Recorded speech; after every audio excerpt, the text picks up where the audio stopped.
Всем привет! Вы на канале Польза.нет Live. Здесь мы проводим стримы с розыгрышами Mi Band'ов. Розыгрышем сегодня еще наушников One More.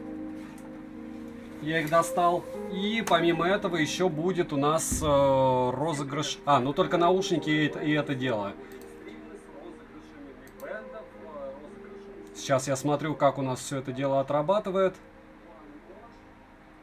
Есть, все. Картинка есть. Не забываем писать, что вам еще интересно на обзоры. Допустим, скоро будет Poco X5 Pro, Xiaomi Civi, Redmi 11E. И все это вы можете в телеграм-канале скидок найти по ссылке в описании. Там, где у нас канал со скидками. Я туда скидываю, допустим, как сегодня Oppo X5 Pro топил. Вот. Но это лирика. Пишем, как у вас звук, как картинка. Напоминаю, что сейчас в Петербурге безумная жара, у меня открыто окно и работает вентилятор. Но я не думаю, что вы это дело должны слышать, потому что анкеровский микрофон в этом помещении все-таки отрабатывает. Дмитрий, привет! Привет, Опоссум! Привет, Universal, Crazy, EMUI. Не забываем прожать лайк, здесь 1000 лайков, и я еще что-нибудь буду топить, кроме вот этого дела. Напоминаю, что сегодня топил Oppo Find X5 Pro, и мы вместе искали, где... По-хитрому бренд Oppo разместил информацию о том, что здесь есть версии не на снэпе, а это на снэпе, защита от влаги IP68, но там описано очень хитро, так что у этого дела нет гарантии. Они как бы проверяли, но вы как бы, если хотите, сами. Напоминаю, что опять же Oppo официально в России не представлены, это не знаю, бенефис этого бренда, это, наверное, место, которое мы... обозначаем для встреч специально на лайв-канале. Может быть, осенью будем на основном встречаться. Основной канал YouTube Польза.нет, 305 тысяч подписчиков. И пишем, как у нас картинка, как что. Есть ли какие-то предпочтения, пожелания, есть ли у нас проблемы с ней. Всем хай, ну вот, привет, мой ник, в игре поехали. Иван, привет. Дим Димыч, привет. Интересное сообщение. Сейчас я единственное изменю определенную характеристику для стрима, и мы продолжим. ТГ Сила, да, Telegram Сила. Напоминаю, что если у вас есть желание и возможность туда добавиться, мы будем вам только рады, но есть маленькое но. Там обязательно пользуйтесь поиском. Перед тем, как что-то спросить, вам необходимо посмотреть, спрашивали ли кто-то до вас. И, разумеется, если какие-то темы у нас принципиально не поднимаются, не поднимаем. Напоминаю, там какая-нибудь тюремная романтика, политика, еще что-нибудь. У нас это дело неприменимо. Так, настройка трансляции сейчас поменяю. И подписчики любой. Все. Вот теперь то, что надо. Забыл. Жара лютая. А чё стрим? Вот, Константин, если вы будете чокать, допустим, в телеграм-канале, вас забанят. Здесь можете чокать. Прожарка Find X5 Pro, возможно, опять же, если в телеге он наберет хотя бы 1000 лайков, то, как я его топил, но он вроде не набирает. Там только 700-х. Поэтому, думаю, смысла нет. Если народу даже в телеге, а по большому счету это заряженные люди, не нравятся, то что делать? Тебе выслали GT Neo 3.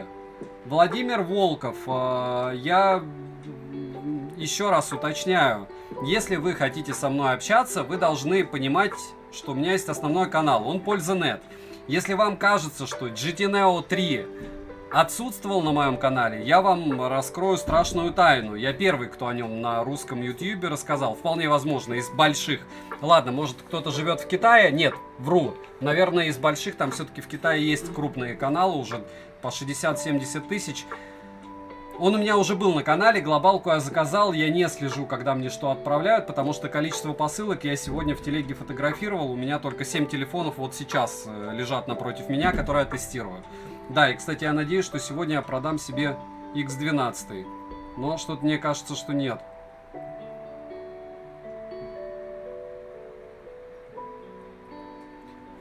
Опоссум. Да, Опоссум будет блокировать, если будем ругаться. Если выбирать между Poco F3 и Black Shark 4, что практичнее? Опять же, для игр, повторяюсь, практичнее, разумеется, Black Shark. Для всего остального практичнее будет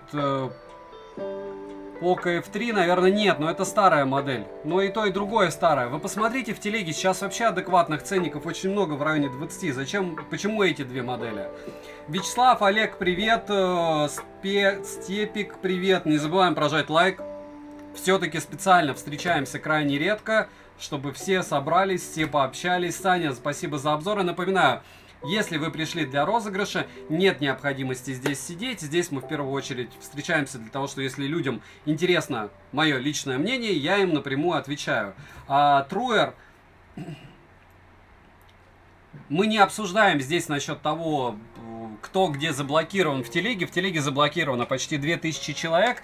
Я уверен, что основная из этих масса это дети. Вторая масса это либо политизированные, либо люди, которые заряжены на какую-то штуку из разряда «я прав». Вот я, допустим, вам четко говорю, вот в камеру сейчас. Я не верю, что есть люди, которые правы во всем. В этом и смысл любого комьюнити, в этом смысл того, что мы с вами сегодня встретились для того, чтобы, понятно, разыграть там 5 ми-бендов 6 серии и разыграть наушники, но и обсудить какие-то железки. Допустим, мой топ смартфонов, которые я там выгружаю, в последнее время выгружал 2 топа, это мое субъективное мнение, основанное на мнении человека, который за год купил больше 100 смартов. Основную массу из них перепродал, понятно, себе в минус, но не в большой минус. И я четко понимаю, что является, допустим, серьезным финансовым вложением. Вот, допустим, окей, iPhone 13 Pro Max. Вы купите, вы конкретно потом вылетите в минус. Почему? Понятно, яблоко покупают, но яблоко покупают меньше, потому что даже какое-то там банковское приложение вы уже не установите. Плюс у всех есть страх, что это дело окирпичится по воздуху, и это тоже возможно. Если брать, допустим, смартфоны из разряда там, почему защищенные? Защищенные, они все плюс-минус одинаковые. О них периодически рассказываю. Кстати, один из них, вот этот вот 150-й, но это не он, а это коробочка с фиксаторами.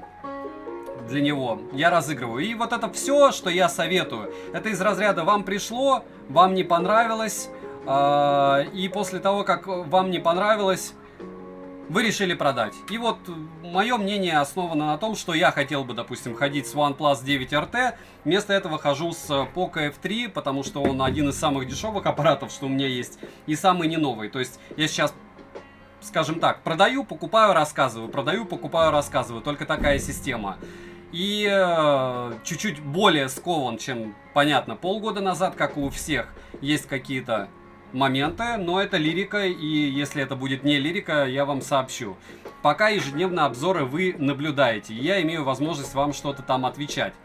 Понеслась. Сергей Мороз. Здравствуйте. Здравствуйте все. Привет. Скоба. Спасибо, благодаря тебе я выбрал наушники Poco Xiaomi Genshin Impact. Но благодаря мне, скорее всего, их узнали, а выбрали-то вы сами. Саня, что лучше взять, OnePlus 9 RT или Vivo Neo 6? 9 RT. На вас сейчас очки из обзора, они без диоптрий. Да, на мне сейчас очки из обзора, и практически все очки, что вы видите на стримах, либо в роликах, они и есть все Xiaomi-шные, все с защитой от, с защитой зрения. Понятно, что многие напишут: Саня, это плацебо, еще что-то. Мне 38, я не выползаю, сижу перед компьютерами, перед мониторами, и зрение у меня все еще единичка. Как бы так. И я считаю, что одна из причин, да, то, что я ношу такие очки, в первую очередь не потому, что они что-то там где-то защищают, а ты даже на улице идешь. Вот я жил за Полярье 12 лет, до этого 9 лет жил, и потом 12 лет пока служил. Ветер, снег, песок, все в глаза. Если ты надеваешь очки, ты, соответственно, глаза каким-то образом оберегаешь. И это абсолютно не про красоту. Вот. А дальше я глобал имел в виду. Владимир, я не знаю, я не слежу. У меня там посылок штук 70 висит. Какие-то ушли в отправку. Ну, давайте я посмотрю. В принципе, для этого и нужны стримы, чтобы я кому-то на что-то отвечал. 5 секунд. По-моему, не отправили. Я их недавно его купил. Ага. Нет, здесь не получится. Сейчас 5 секунд. Здесь открою. Дальше, привет. Хотел спросить, Александр Логинов. Какие ТВС купить до 5-6 тысяч рублей? Так вы можете за 3900 купить Xiaomi 4T Pro. Или вы имеете в виду не на Алиэкспрессе? Так, нет, наверное, все-таки еще не выслали. Опа. А, нет, это один отменен. Да, и сейчас на Алиэкспрессе посмотрю. Я несколько раз заказывал, у меня с оплатой была почему-то проблема. Но последний раз 100% оплата прошла. Меня бесит, как Алиэкспресс выглядит в браузере. Это, конечно, лютая дичь. Нет, не выслали. Много чего не выслали.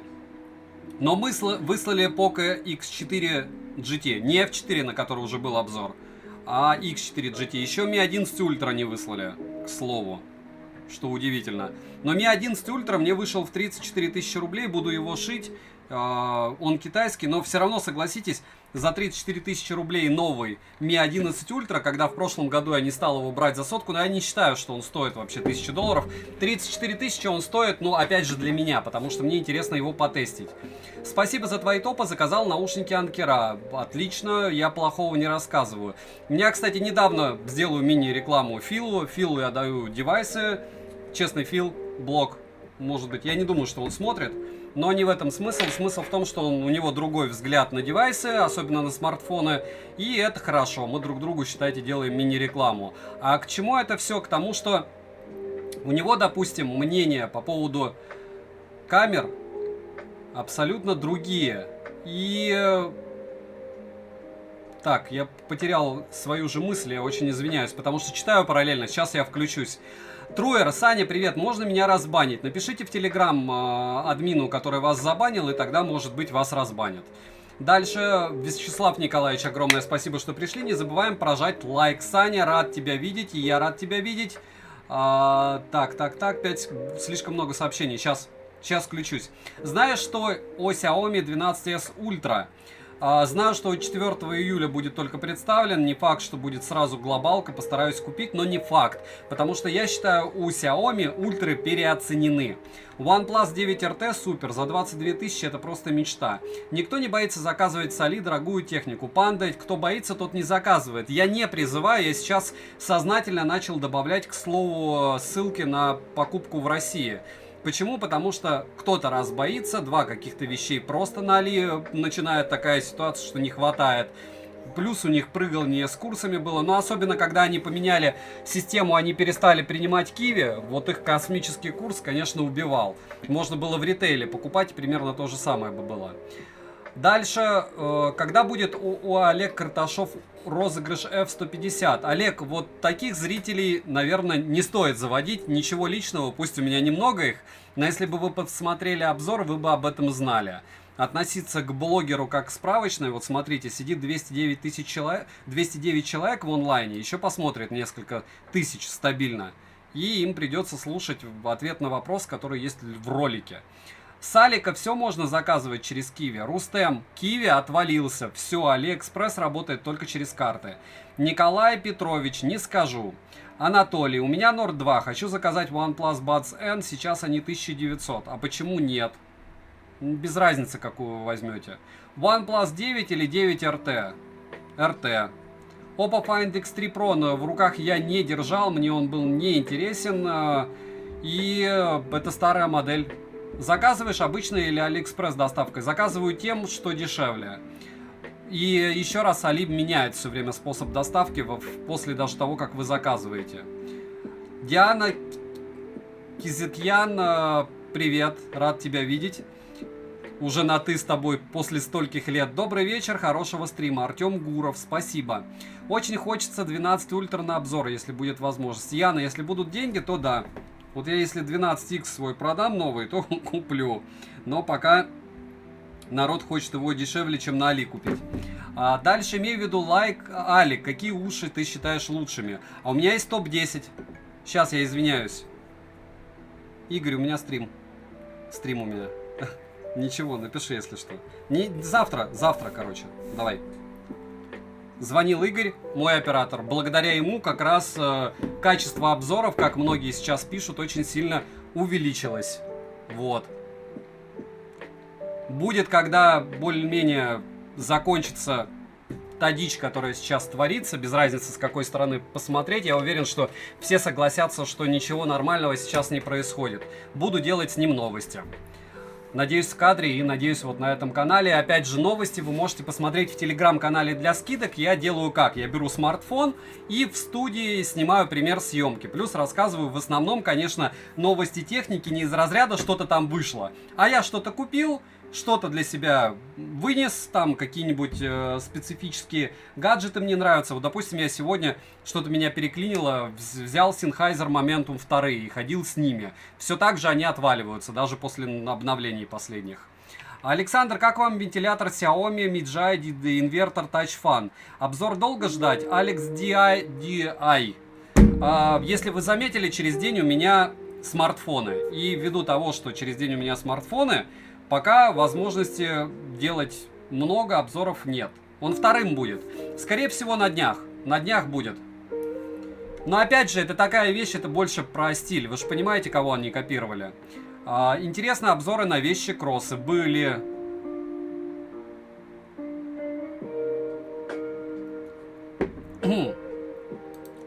Шамочкин. Во что играешь? Вы видите, во что я играю в обзорах. Александр, что бы вы выбрали из Anker Soundcore Liberty 3 Pro или One More Evo? Liberty 3 Pro. Будет ли обзор на Xiaomi Civi 1S? Если бы вы были подписаны на телеграм-канал скидок, вы бы знали, что я его купил. Я сейчас делаю как? Понятно, от этого меньше количество просмотров поста, но по мне, вот конкретно для моей аудитории интереснее. Я фотографирую со всех сторон девайс в руках, плюс фотографирую чаще всего Antutu и какой-нибудь там спек, который мне конкретно интересен. Допустим, разрешение, если очень крутое, либо еще что-то. И после этого постю. Поэтому, да, на этот смартфон обзор будет. Он классно снимает, к слову. Дальше, стоит ли мне брать Samsung S22? Денис, вот конкретно на этот вопрос вам не ответит никто. Никогда. Почему? Потому что вам конкретно стоит брать, решить можете только вы. Если вы будете, как раз я, наверное, когда-нибудь сделаю все-таки на YouTube, я не уверен, что это есть смысл в этом, потому что все-таки аудитория у меня с мозгами. Никакие не проходите нигде курсы, но максимум по программированию, опять же, если у вас есть знакомые. Или вот как у меня знакомая прошла курсы по, ну а там двухгодичные курсы были, обучение по тесту программ, тестировщик. Но это не 3 месяца, это не месяц, и это на базе высшего. А вот эти вот все штуки из разряда «я научу вас мыслить», «я научу вас считать людей», «я научу вас...» Не знаю, ну я думаю, вы догадываетесь, о чем я. Я уверен, что в моей аудитории таких людей нет, но а вдруг? Дальше, это как меня несколько лет спрашивали, вкладываюсь ли я в крипту или биржу, я говорил нет. И в итоге мой колхозный подход, как вы заметили, сработал, потому что все, мне кажется, мои знакомые, кто вложились в эти дела, даже 7 пядей во лбу с докторской по экономике, все в лютом дне. И это не ура, какой я молодец, а к тому, что каждый человек должен оценивать свои возможности и риски всегда. И чем выше доход, тем выше риски. Вот. Хотел узнать, будут ли смартфоны Honor 70 серии. Скорее всего, нет. Почему? Потому что это не рентабельная штука. То есть Honor, в принципе, очень тяжело продать. В принципе. Даже, наверное, тяжелее, чем Vivo. С него приходится скидывать чуть ли не 40%. И часть из них, если это дешево, китайская, у них не установить гуглы или установить через какое-то место. А часть из них с гуглами стоит просто космос. Посмотрите на спеки Honor и спеки Samsung в одинаковой ценовой категории, вот из новинок в нашем ритейле. И вы заметите один момент, вот это плюс огромный у Samsung. У них почти у всех, вот у A53 защита от влаги IP67. Вот чем Honor берет за свой ценник, ну я не понимаю, я не считаю, что они стоят своих денег.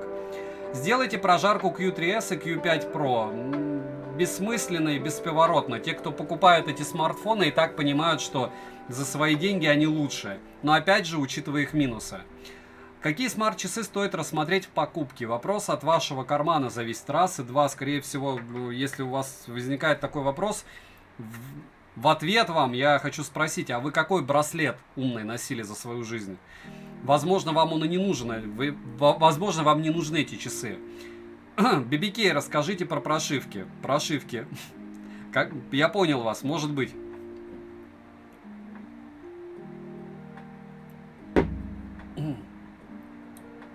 Подскажи, что изменилось в приложениях для наушников, которые ты разыгрываешь.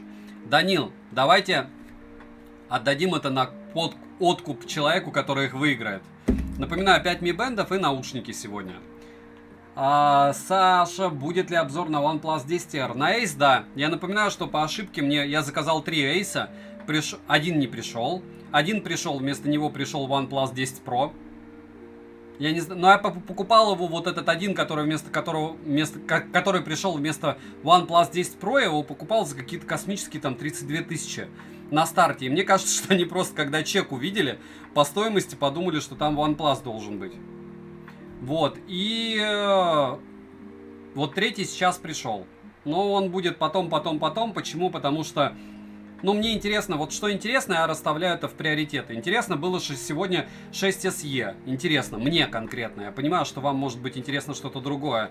На 870-м снэпе с отличными камерами, очень интересно выглядящий. И плюс, я его хвалю, но у него свои минусы, в бендах конкретно дело. Плюс он стоит 19600. То есть это вообще халява. В официальном магазине IQO. Я его там и брал, по-моему, у меня там единственный мой заказ и висит. Что будет происходить, если кто-то выигрывает в розыгрыше? Не знаю. А как вы предполагаете, что происходит? Он мне пишет ВКонтакте. Я у него беру скрин. Он мне дает скрин своей страницы. После чего я высылаю, если это Mi Band, я заказываю его на Али, ему он приходит, я даю трек. Если это, допустим, не Mi Band, а уши, я иду на почту и отправляю. Логично, что это только на территории России действует, вот по поводу этого дела. Все остальное, да. А уши и все остальное физически я не пошлю никуда больше. Я думаю, вы понимаете почему. И как только он получает все это дело, вот я скинул ВК, топик, бла-бла-бла, не все отписываются, но ввиду того, что уже довольно давно розыгрыши проходят, вот с 9 года несколько человек все-таки отписалось, что что-то получило там. Получается планшет, ну вот я сейчас можете посмотреть. Не все пишут, ну кто-то пишет, тем спасибо. Дальше, какой запасной смарт взять за 8000, плюс-минус? Я бы сказал Realme C35, но мне не нравится его процессор. Я бы сказал Narza 50i, но мне не нравится micro-USB. Можно было бы докинуть и купить то, о чем я буду в перспективе рассказывать послезавтра, это Realme Q5. Но он уже стоит не 8, он стоил 9200, сейчас он стоит 10200. А скрин чего сейчас давать? Обсуждение убрали вроде бы давно. Чего? Алексей Буреев, давайте не будем. Как у тебя уже Samsung? Не понял. Как узнать, что ты выиграл? Подойти на стрим, запись она осталась, и посмотреть в описании, в прикрепленном комментарии, кто выиграл. Я список оставляю. Ребят, кто разбирается в наушниках до 6000 рублей? Какие взять? Huawei FreeBuds Pro. Зайдите, пожалуйста, в телегу скидок, набейте и скажите мне. X80, когда обзор будет? Вася Васин. Ввиду того, что я его вчера только купил, 3 недели минимум. Ты не пишешь победителям, как это делал Андро Ньюс? Нет. Потому что 99% этих людей вообще не отвечают. И вообще этого чувака я бы сейчас не вспоминал. По объективным причинам. Еще раз считаю, что техноканал не имеет права быть политотой. Мое мнение, субъективное. Сюда люди приходят не для того, чтобы политику обсуждать. Какими банками пользуешься? Оди, это будет реклама, я ее не делаю для банков. У меня A12, хочу обновиться на Samsung, что посоветуешь? Я всегда Вася Васин беру в минималках, все смарты. А53, я не могу вам посоветовать. Вот смотрите, все вопросы насчет того, что ты посоветуешь, если вам не сложно, то зайдите в телеграм-канал взаимопомощи. Там почти 15 тысяч человек. Все, что я советую конкретно, есть в моих топах товаров. Если топа нет, значит на данный момент я его не сформировал в голове в своей. Из самсунгов я принципиально ничего не советую, потому что я считаю оверпрайснутым это дело. Жан-Поль Петросян. Скажи, пожалуйста, незначительная переплата на 12 гигабайт оперативки на будущее стоит того? 9 РТ. Многие говорят, что толка нет, только батарею больше сажает. Спасибо за развернутый ответ. 12 гигабайт я считаю бесполезно, если вы не играете. И вы не будете с ним 500 лет ходить. Вы походите 2-3 года, все равно высадите батарею и продадите его. Если не разобьете. Дошли ли вам заказы, сделанные через Киви? Да. Уже много какие. Сани, лучший Realme GT Master Explorer Edition или Vivo Neo 6 SE? Разумеется, Vivo Neo 6 SE. Почему? Потому что одна модель ей год, второй модели свежая. Вы понимаете, что там не только процессор. Там другой обвес еще. Bluetooth есть, помимо Bluetooth есть операционка, которая дольше поддержка будет у смартфона, который выпустили позже. Пришел OnePlus 10 Pro, очень доволен, телефон супер, спасибо. Сергей Мороз, я рад, что вам он зашел. По вашему совету взяли OnePlus Nord SE 2, на первый взгляд бомба. Мария, рад, что вам они зашли, эти смартфоны. Саша, привет, нужен смартфон девушке до 12 тысяч с доставкой из РФ. Что можешь посоветовать? Все вас расстроит. Берите 9 МРТ и будет вам счастье. Да, Александр, я реально за 12 тысяч девушке не могу, к сожалению, в российском ритейле ничего посоветовать, потому что все будет лагать и тормозить. И Авито вам в помощь, но я не знаю, что за 12 тысяч можно купить на Авито. Так бы я сказал, Realme Q3S купите на Алиэкспрессе, но вы хотите быстро и дешево, а так не бывает. Урвать OnePlus 9R 12256 за 23 или RT все равно вне конкуренции? Нет, если 12256 за 23 у девятки берите. OnePlus 8 Pro на Алике новый IRF. Или IRF. Я не знаю, Васин. Я не продаю на Алиэкспрессе, еще раз. Я не занимаюсь перекупством. То есть где-то есть смартфоны, на которых я там выигрываю эту 1000, основная масса я теряю. Вот, допустим, я еще раз повторяю, 12X сейчас продаю на 4000 дешевле, чем я купил. Ну, потому что я хотел на Xiaomi 12X на глобалку сделать обзор, посмотрел по поисковику, это не актуально, а если я распакую данный смарт, я потеряю еще 1004. Вот, это чтобы вы понимали. И 8 Pro я бы в принципе не покупал, потому что это старый телефон. Я думаю, никто не обидится, что я отвечаю на вопросы, потому что за месяц я уверен, что они накапливаются. Я надеюсь, что все подпишутся на телеграм-канал скидок хотя бы временно и посмотрят его именно как контент. Не как скидочная тема, а именно как контент. Потому что я понимаю, что, может быть, я себе рою могилу, от этого меньше людей начинают подписываться, но мне самому интереснее его так вести. Без просто ссылки, а какие-то там еще, какой-то контент, ремарки от себя.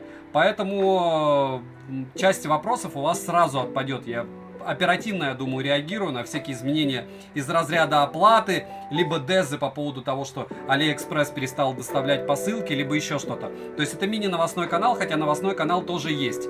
А топ часиков будет, Дим Димыч, просто чуть-чуть позже. У меня есть тоже определенный план, когда я его выполню, то я наберу. Так же, как топ планшетов, будет позже. Я хочу, чтобы 10 вещей, которые у меня в топе, я мог легко сказать в камеру, я это советую все. Не потому, что мне нечего больше запихать, ну, из разряда того, что там вот есть у меня какие-то группа товаров, у меня их больше 10. Я такой бах, делаю топ. Нет, это так не работает, я реально должен считать, что все эти девайсы, каждый по-своему настолько хороши, что их стоит покупать. Это раз, а два, наверное, момент основной, что я знаю, что мне идет, и я хочу, чтобы это было в топе, если там все будет хорошо. Касается и наушников тоже, к слову. Что за мульты у вас в обзорах демонстрируются? Разные. Как заряжать телефон быстрой зарядкой? 3 часа заряжает телефон Redmi 10C. Априори там нет быстрой зарядки практически. Так, скузя. Ага, я, получается, сам себя закрыл. Сейчас буду дальше смотреть. Не забываем прожать лайк. Розыгрыш, да, за июнь. Ну, в топку, какая разница, сейчас поменяю. Вот видите, первый человек, кто заметил. Жара, мозг разжижает. Июнь.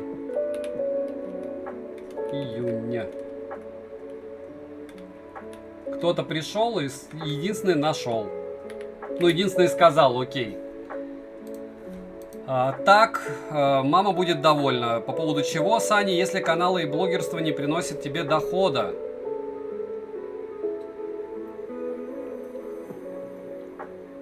Тектро. Первое. У меня есть подушка безопасности. Второе. В какой-то момент времени доход был. Третье. Вполне возможно, он будет еще. Четвертое. У вас есть машина? У вас есть дача? У вас есть вредные привычки? То есть, ну вот, допустим, и у вас есть эго. Первое. У меня нет дачи, и мне она не нужна. У меня нет на это трат. Второе. У меня нет машины, у меня есть 2 ноги, и им это тоже нет необходимости на это тратить. Третье. У меня, в принципе, нет вредных привычек. То есть я не курю, не пью, у меня нет времени нормально поесть. Ну, то есть я никакой там не сомелье, мне в принципе без разницы, что есть, утрированно. Потому что когда ты 20 лет служишь, мне кажется, что и кору деревьев рано или поздно можно уже обучиться потреблять. И к чему это все? К тому, что если вы посмотрите, мой канал живет уже 5 лет. И те, кто более-менее разбираются, они поймут, что в принципе он как был, так и остался, он не поменялся, не видоизменился. У меня стабильно там каждые 3 месяца с февраля говорю, вот у меня запас есть еще финансовый до там 1 июня. 1 июня я сказал людям, которые подписаны, до 1 сентября ролики также будут выходить. А монетизацию YouTube я вывести не могу, то есть у меня там уже скопилось, в перспективе выведу. За счет чего я сейчас живу, я продаю старые девайсы, покупаю новые, все. Их становится меньше, да, но пока этого дела хватает. И плюс, разумеется, как и у любого взрослого чувака с сединой в бороде, у меня довольно приличное количество доходов разных, на которые не влияет кризис. Какие-то от этого даже растут. Но это лирика, не лирика, то, что, опять же, как блогер, послезавтра утрированно мне пишут бренды, я смогу стать амбассадором, и это перекроет мои траты вчера. То есть я реально вот прямым текстом в камеру могу вам честно сказать, что я найду, как себя монетизировать, если станет совсем плохо. Сейчас пока терпимо. Вот. Меня радует это лето, меня радует, что выпускаются девайсы, меня радует курс, меня радует это лето с точки зрения того, что умерли все, кто пиарил что-то за деньги. Я думаю, вы понимаете, кого я имею в виду. То есть эти люди ушли либо в политоту, где им платят деньги, либо вместо политота они просто скрылись, то есть там выгружают раз в 2 недели то, что им присылают раз в неделю. Вот зерна отплевел, это так называется. То есть по-настоящему заряженные долбоящеры моего возраста, младшие, еще что-нибудь, они как раз сейчас и видны. Да, в какой-то момент времени там на жире можно было там сумки Дольче Габбана, утрированно, не мне, но вот моим знакомым покупать. Сейчас они могли бы существовать, все равно YouTube что-то, какую-то копейку дает. Там ты ее выведешь, за полгода 2 смартфона можно будет купить. И без нытья все хорошо у меня. Ну, как бы, я же дитя 80-х, считайте, все кризисы, 91-й год, 98-й, 2000-й, плюс я был зеленым человечком, я знаю, что такое на паёк жить 3 месяца, когда ты на что-то копишь. Я был курком, который получал там сколько, 86 рублей на носки хватало, первое там, вот, пока ты бойчелова в течение года. И сапоги, и двухбортные шинели, и все остальное. И мне много-то не надо.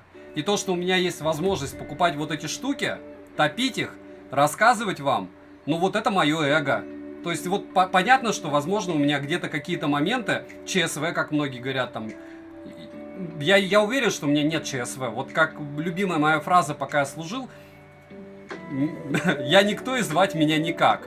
То есть, ну вот есть у меня взгляд на какую-то железку, есть там объективно какие-то характеристики, помимо этих характеристик есть какие-то синтетические тесты, есть примеры видео, есть то, как он ведет себя в играх, и мой опыт. Я все это дело накладываю, рассказываю вам и иду дальше к следующему девайсу.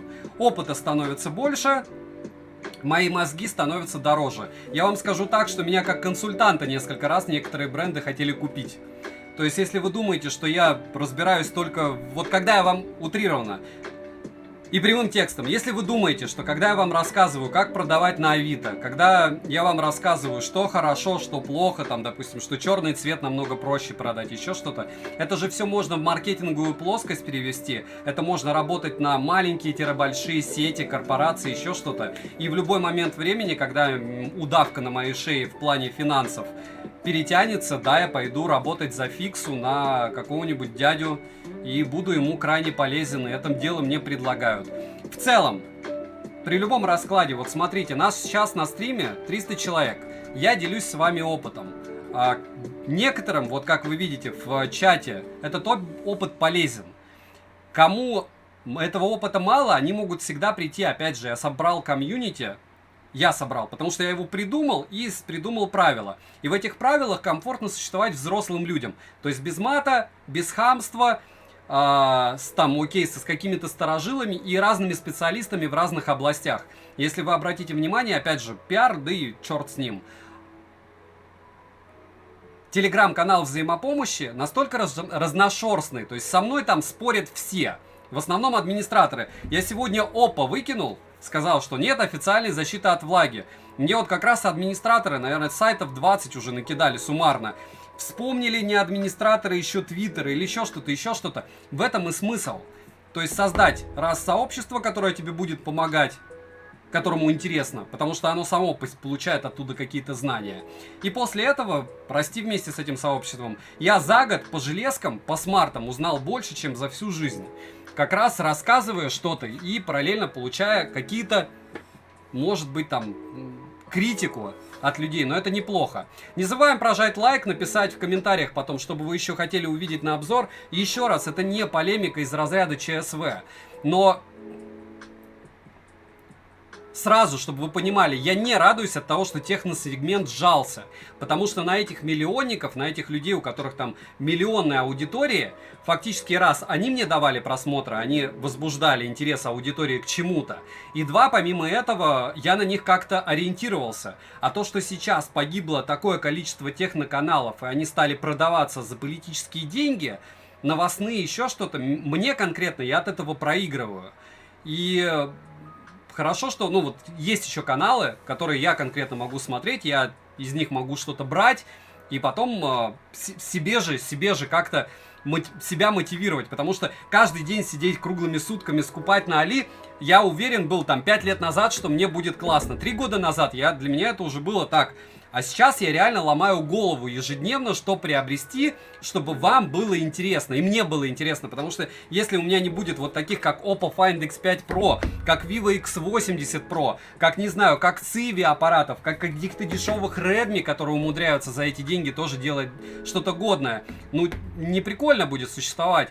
Наушники разные, опять же, но наушники довольно хорошо уже копипастят даже какие-то супер дешевые OnePlus Buds N, допустим. 1900 рублей, и они все плюс-минус одинаковые становятся. То есть все реально китайцы начали делать хорошие ТВС наушники. И мой функционал, по большому счету, это заключается там какие-нибудь Oppo Find X2 купить, который стоит $200, и рассказать вам. А потом попытаться найти, кто у меня за $100 это дело купит. Но это опять же мои проблемы. Но я все равно покупаю и все равно рассказываю. Спойлер, Oppo Find X2 будет. То чувство, когда не знаешь, какие технари пропали, так как другие не смотрел. Константин, вот так. Саня, Redmi Buds 4, когда будут? Узнать, что изменилось. В пути. Xiaomi Civi, когда обзор будет? Где-то через недельку. Дайте мне его хорошенько погонять, мне он очень понравился.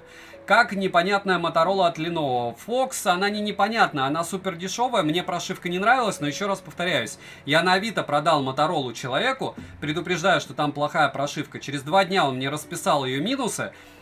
Я написал, окей, как бы я тебя предупреждал. Через неделю он меня спросил, где на Али покупать, потому что все его знакомые хотят этот смарт.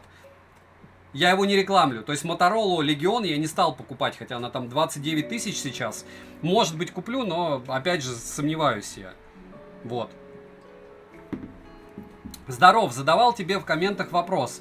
Как Dimensity 812100 справляется по производительности с ген...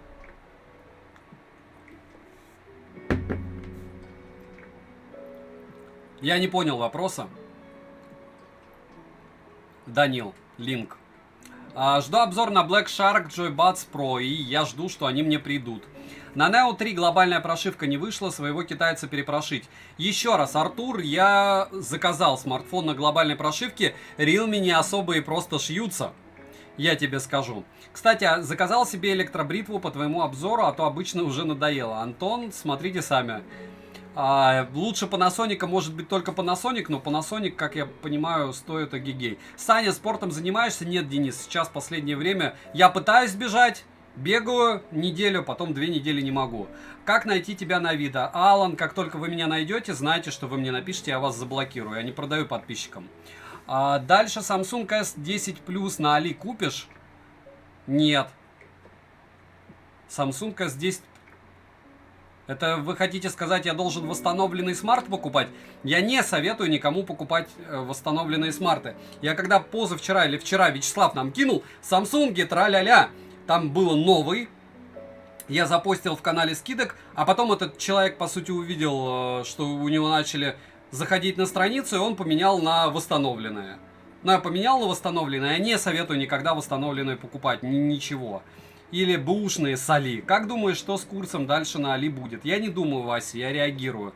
Я знаю, что Али реагирует стабильно на биржу. Посмотрите, что на бирже, и я думаю, что вы поймете.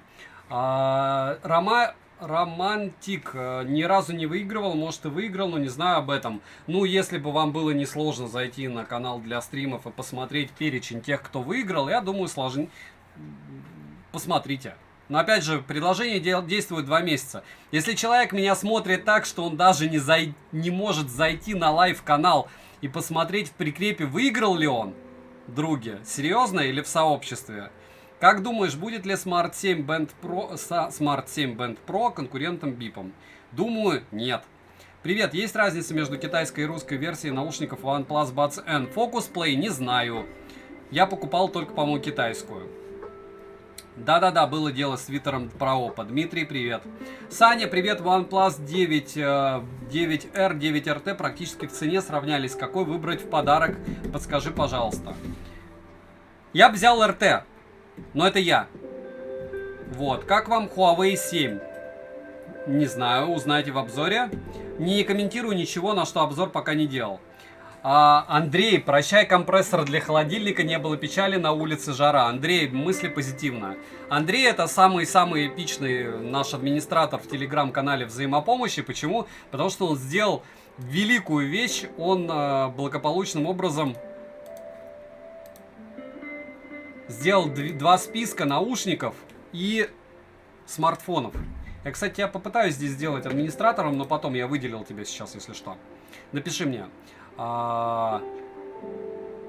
Вот, Данкар, если вы перечитаете свое предложение, вы поймете, почему я не продаю подписчикам. Такие люди встречаются. Как думаешь, взять ли сегодня OnePlus 9RT за 23? Думаю, да, Расти. Но если вы надеетесь, что курс будет 30, подождите 30-рублевого курса. Если вы надеетесь, что на Алиэкспрессе продавцы не увеличат ценник в долларах, то вы очень наивный, возможно, чукотский юноша. Возможно, не чукотский, ничего не имею против Чукотки. Но это метафора такая. Так же, как я из Наринмара, когда служил, всякие шутки про обмороженных, отмороженных и всего остального принимал абсолютно адекватно. Потому что, когда тебе полгода в году постоянно лед летит в лицо, то рано или поздно твой мозг становится более flexible, наверное. Ну ладно, устойчивым. Но чуть-чуть отмороженным, наверное. One More Evo и Soundcore Liberty 3 Pro. Уже ответил. Liberty. Очень помогаешь. Взял Poco F3 и Oppo Enco Free. Оба супер. Я рад. Хочу мой бенд. Не судите строго. Это бесценная информация, Влад и семья. Но вы же понимаете, что вы таким образом чуть чат захламляете. Люди приходят, когда они в течение месяца не могли ответить и услышать ответ на вопрос, чтобы узнать. Базеус H1 будет, Арчи, но под конец месяца, потому что я не спешу на них делать обзор. Я нормально поюзаю их потом.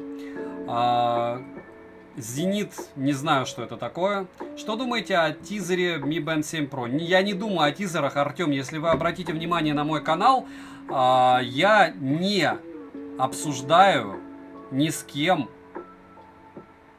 новинки, которых я не щупал. То есть на заборе много пишут. Вот любимая моя фраза. Почему? Потому что Вячеслав, я не знаю, он, наверное, до стрима не дошел.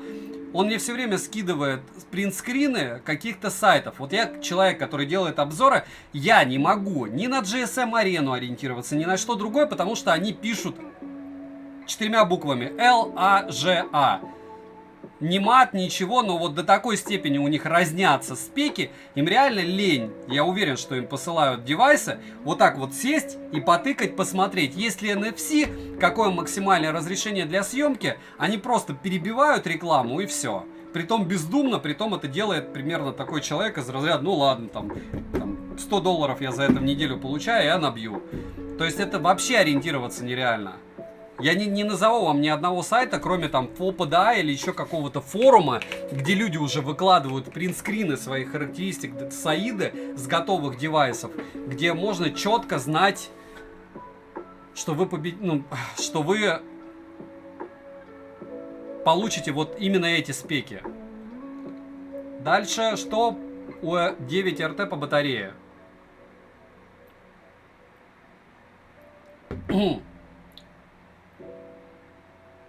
Не знаю, смотрите обзоры. Я не буду вам, понимаете, а что вы хотите, чтобы я вас успокоил? Смарт, как и любой флагман, прожорливый. Можете в чате мне написать не прожорливый флагман. У меня были, по-моему, все, кроме Mi 11 Ultra.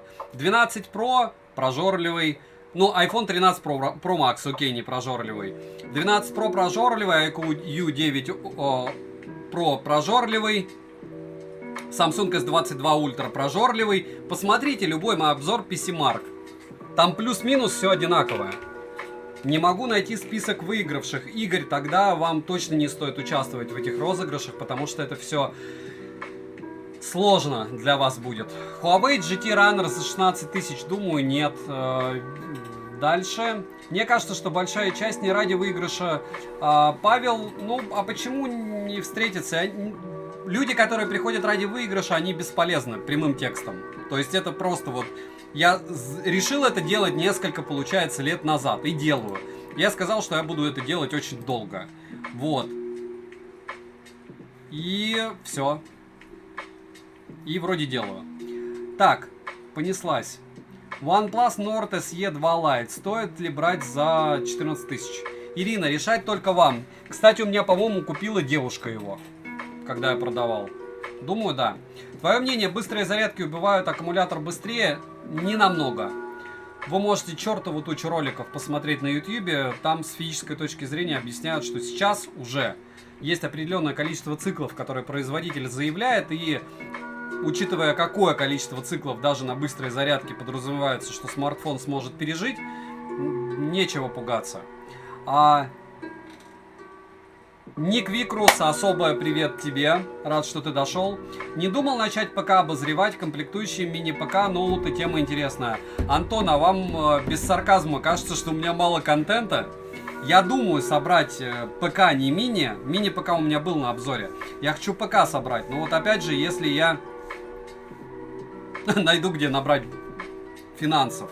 Я свой на i9 Alienware и R12 и R13 до сих пор не смог пообозревать. А вы мне говорите: Саня, озвучь, какие обзоры нас ждут. Спасибо. Окей, несложно. Давайте я сейчас перечислю. 5 секунд. 100% Huawei Fit Mini завтра, Realme Q5 послезавтра, потом будут Asus ROG, потом Find X5 Pro, потом OneMo наушники, потом Civi, потом защищенный Smart, потом Realme Q5i, потом Honor GS3 глобалочка на китайскую уже делал, потом Note 11, потом Amazfit X и, скорее всего, там будет дальше Samsung A53, Redmi 10A, Narza 50i, и второй еще Narza 50i, к слову, уши от анкеров с костной проводимостью, P3, Nothing черные, пылик запихаю, и вот примерно это только то, что вот прям железно будет и что я тестирую. А из того, что я не тестирую и что будет чуть позже, что-то еще запихается туда. Помимо этого, разумеется, Black Shark 5 я купил, Black Shark 5 Pro тоже, X80 тоже от Vivo, и все, что вы видите в телеграм-канале для скидок, если я пишу, что я купил. Значит, первое, я уверен, что я смогу это дело на Авито продать после обзора, а второе, скорее всего, обзор на это дело будет. Вот. Почему так мало прожарок? Рада. Прямым текстом, потому что на это раз нет времени и два нет мотивации. Вот сейчас, я думаю, как меня, как и большинство, тоже в июне только-только начало отпускать. Почему? Я думаю, вы все прекрасно понимаете. Потому что мы живем в эпоху дичи. Мне, как первое, зеленому человечку в отставке, у которого люди работают сейчас, многие там, где не хотели бы работать. Вот, и как с одной стороны, с другой стороны, как пусть даже небольшой, но публичной личности, держать себя в рамках железок довольно сложно. Прямым текстом относительно себя я могу это сказать, мне сложно было что-то не вякать. Вот сейчас я уже понимаю, что я могу от этого дела не абстрагироваться, а максимально его принять. У меня произошло принятие. Завтра позовут, пойду работать. Не позовут, сижу. Могу ли я что-то поддерживать? Конечно, нет. То есть я не знаю, я знаю, у меня один человек только вот дико рад, но у него склонность к девиантному поведению и откровенно к насильственным действиям. Вот этот человек поддерживает. Остальные адекватные люди не могут поддерживать любые формы. Вы понимаете чего. Дальше. Почему донатов нет? ЕМЮ, ну, не хотят мои подписчики меня донатить. Сарказм, сарказм. Я вообще каждый раз, если честно, думаю о том, чтобы закинуть свой кошелек, а потом думаю, что это как-то не так. Ну, в общем, я пока морально не готов. Я попрошу, я еще раз повторяюсь, если вы увидите мой WebMoney, значит все совсем плохо. Это не значит, что туда надо донатить, это значит, что да, я жду своего Цукерберга, а пока, мне кажется, держусь я. Ну, я не знаю, если кто-то может сказать, что Саня, там, у тебя предвзятое мнение стало, пишите, и опять же без хамства. Давайте без хамства, без мата, и я не буду удалять комменты, и буду стараться каким-то образом их комментировать. Я же вам рассказываю о железках, которые стоят столько, что если они вам придут, и вы не будете их распаковывать, то вы сможете их дороже продать. То есть, я вам слово даю, что количество перекупов, которые меня смотрят, исчисляются тысячами. Если вы зайдете на Авито, очень многие добавляют именно мои обзоры в свои объявления. Хотя очень интересно с той точки зрения, что я не хвалю девайсы. И они все равно их добавляют. И, ну, мне это льстит, если честно. Не то, что продавцы. Продавцы не добавляют бренды, но добавляют продавцы на Авито. Значит, люди смотрят. За что я им очень благодарен. Дальше. Обзоры хорошие, но хотелось бы, чтобы больше информации о обзорах про смартфоны, о работе аккумулятора. Магия. Iris Mate. Если вы прислушаетесь и поставите на скорость 0.5, допустим, даже в SE, я сказал 6 SE, что у него не очень хорошо ловит связь. В принципе, этой фразы достаточно, учитывая, что я уточнил, что я живу в Ленобласти. То есть здесь со связью все хорошо. Если у меня со связью все хорошо, я об этом говорю. Мне нет смысла размусоливать, то есть увеличивать хронометраж, чтобы рассказывать вам еще больше. О чем? И по поводу аккумулятора, я попрошу Андрея, если он здесь, когда-нибудь, если у него будет время, с PC-марков взять данные и вбить в колонку. PC-марк я прогоняю всегда на максимальной яркости, максимальной герцовке, но не всегда со 100 до 20%, а иногда с 80 до 20%. И вот эта вот характеристика, она одинакова для всех. Почему? Потому что то, как я использую смартфон, всегда по-разному. Вот сегодня стрим, я не сижу в нем. Сегодня я ездил снимать видеопремьеры, я не сидел в смарте. И я не знаю, как вам объяснить. Ежедневные сценарии использования, они различны. Если вы воспринимаете, допустим, блогер показывает там месяц со смартфоном, и вы видите, что за этот месяц у него этих смартфонов было 5. Но давайте не будем играть в... И поймем, что он, проходил с ним 3 дня, неделю. И все. И это его относительный сценарий использования. Я не использую смартфон как навигатор. Если его использовать как навигатор, что мне рассказывает, что вам нужно брать AMOLED-овский дисплей, вам нужно ставить минимальное разрешение на экран, если у вас флагман, минимальную герцовку, так вы при любом раскладе будете его подключать к питанию во время этого. Вы понимаете, что столько особенностей, которые я не разжевываю, потому что у меня взрослая аудитория. То есть, если бы у меня была не взрослая аудитория, либо без мозга, я бы беспокоился. Я бы делал большой хронометраж. Но так повелось, что вот я надеюсь на то, что у людей есть база знаний и какая-то еще, не знаю, от возраста появляется чуйка, опыт и все остальное. То есть они понимают, в каких сценариях использования, какие смарты им будут комфортны. Почему? Потому что если вы знаете, сколько смартфон пожирает заряда батареи за час просмотра на YouTube, вы сможете от этого играть вообще по полной программе. Сколько он сможет прожить. Это все элементарно. И понятно, для этого нужно включить голову. Но я за людей ее не включу, к сожалению. Почему? Потому что все как в армии, единообразно и безобразно. Все смарты гоняются в одних условиях. Если у вас очень велика вероятность, есть обзор, смартфон, на который у меня был обзор, посмотрите, сколько он выдал в PC-марке у меня, и сравните с тем девайсом, который вы выбираете. Если там больше, значит он дольше будет жить в ваших сценариях использования. Наверное, так. Я развернуто ответил. Если да, ставьте лайк, если нет, ставьте дизлайк. А дальше, в каком звании? Евгений Киреев. Вы же понимаете, что я не хочу отвечать на этот вопрос, поэтому вас забаню.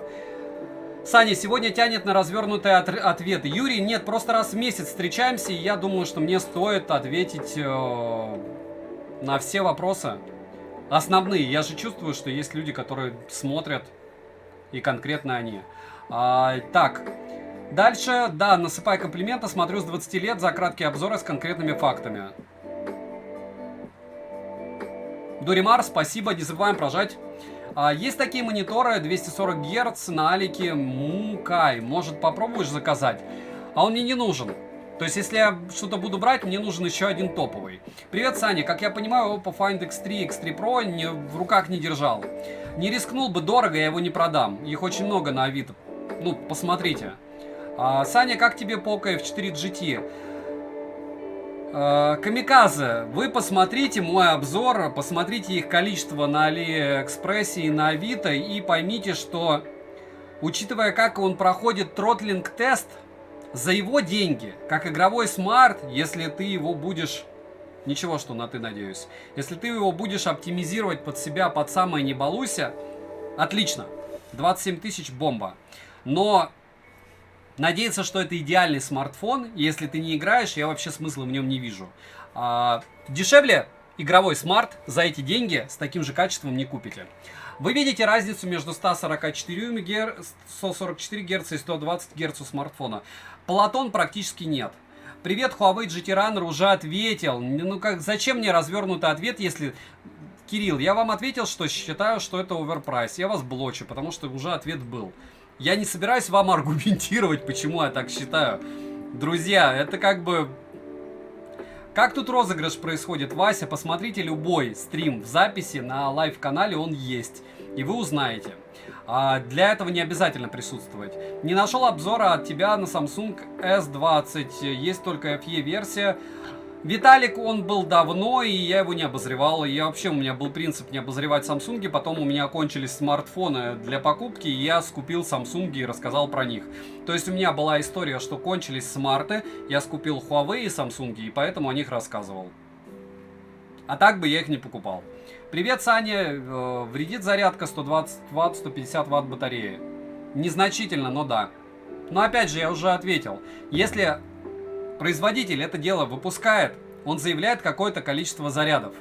С просадкой, допустим, на там, 10%, 2000 зарядов. Вам хватит. Зачем вы думаете об этом? Дальше. Привет, Саня, уже ответил. Лучше взять Oppo Find X5 Pro или Vivo X80 Pro? X80 Pro. Игорь, хорошо, буду стараться указывать еще в долларах. Просто в телеграм-канале основная масса, по-моему, 96% из России. Но я с вами согласен, учту. Участвуешь, Дуримар, я не буду банить. Первое, мой кэшбэк, который я, опять же, ни разу не называл, не выплачивает денег. Рефералки никому не выплачивают денег с февраля. Поэтому неважно, какие реферальные ссылки вы видите на каких-то каналах, с февраля месяца никакие блогеры, ну может быть какие-то, но никаких из моих знакомых ничего не получают. Та-да! Опять же, исключая русский ритейл. То есть, если я, допустим, буду лить, советовать где-то купить. К слову, я бы мог советовать покупать. Есть реально места, где стоит приобретать какие-то девайсы. Они не намного дороже, чем на Али. И бывает даже дешевле. Но пока у меня на это даже времени нет. Короче, реферала не платит. Никто. Кроме РФ. Александр, нужно сделать, чтобы было делать донаты. Емию... Я не думаю, что кто-то... Вот плюсик поставьте, кто бы кинул мне на... Не надо вообще, нет, не хочу, потом. Я каждый стрим вам слово даю, что собираюсь поставить кошелек, потом передумываю. Дальше, стоит ли переплачивать или брать 8 ген 1 или 870 дракон, лучше брать? Лучше 800... Не знаю. Лев, там помимо этого 870 есть еще 3 восьмерки и 3 восьмерки плюс. Как бы.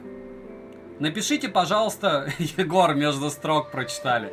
Напишите, пожалуйста, кому, опять же, я не закончил фразу. Ладно. Так, к чему это все? Ладно, к стриму потом добавлю. Если плюсик, то ладно. Если кого-то это обидит, то напишите потом, что Саня, убери кошелек и все. Александр, нужно сделать, я понял. Скажи, Realme GT 2 Pro лучший в своем ценовом сегменте или есть что-то лучшее? OnePlus 10 Pro я бы взял. Ну, опять же, у меня есть топ-10. Все, хватит плюсов, спасибо, я понял. Если кто-то сможет, то закините. Я кроме этого... WebMoney ничего кидать не буду. Дальше, какие есть фирменные личные ак, чтобы сделать фишки у Vivo и Oppo, визитные карточки, можно сказать. Wasabi, я могу только сказать по поводу ощущения. Oppo Find X5 Pro мне понравился по ощущениям больше. Но ощущение, что флагман у X80 Pro больше. Почему? Потому что у них даже не нужно рыться по поводу, допустим, той же защиты от влаги. Вот. Это прям везде у них в рекламе. Камеры, по мне, они работают у них лучше, у X80 Pro. Я уверен, что ее будут больше допиливать. Хотя плюс-минус, конечно, оно там все очень близко. Что из игрового смарта взять? Сан Саныч, много денег. Asus, меньше денег. Black Shark, совсем мало денег, это то, что я не куплю. Это Red Magic, Legion. Ну и где-то вот там, где вы такие фанат Xiaomi и не хотите а-ля не игровой, но игровой, это Poco F4 GT. Саня, будет ли видео отдельно про оболочки смартфонов? Сергей, только когда я пойму, что YouTube все еще будет существовать. Я официально заявляю вам, что я не рву себе на волосы ничего, а вот выбрал какую-то систему. Система позволяет мне существовать. Я рассказываю вам о смартах, их продаю. Наушники не продашь.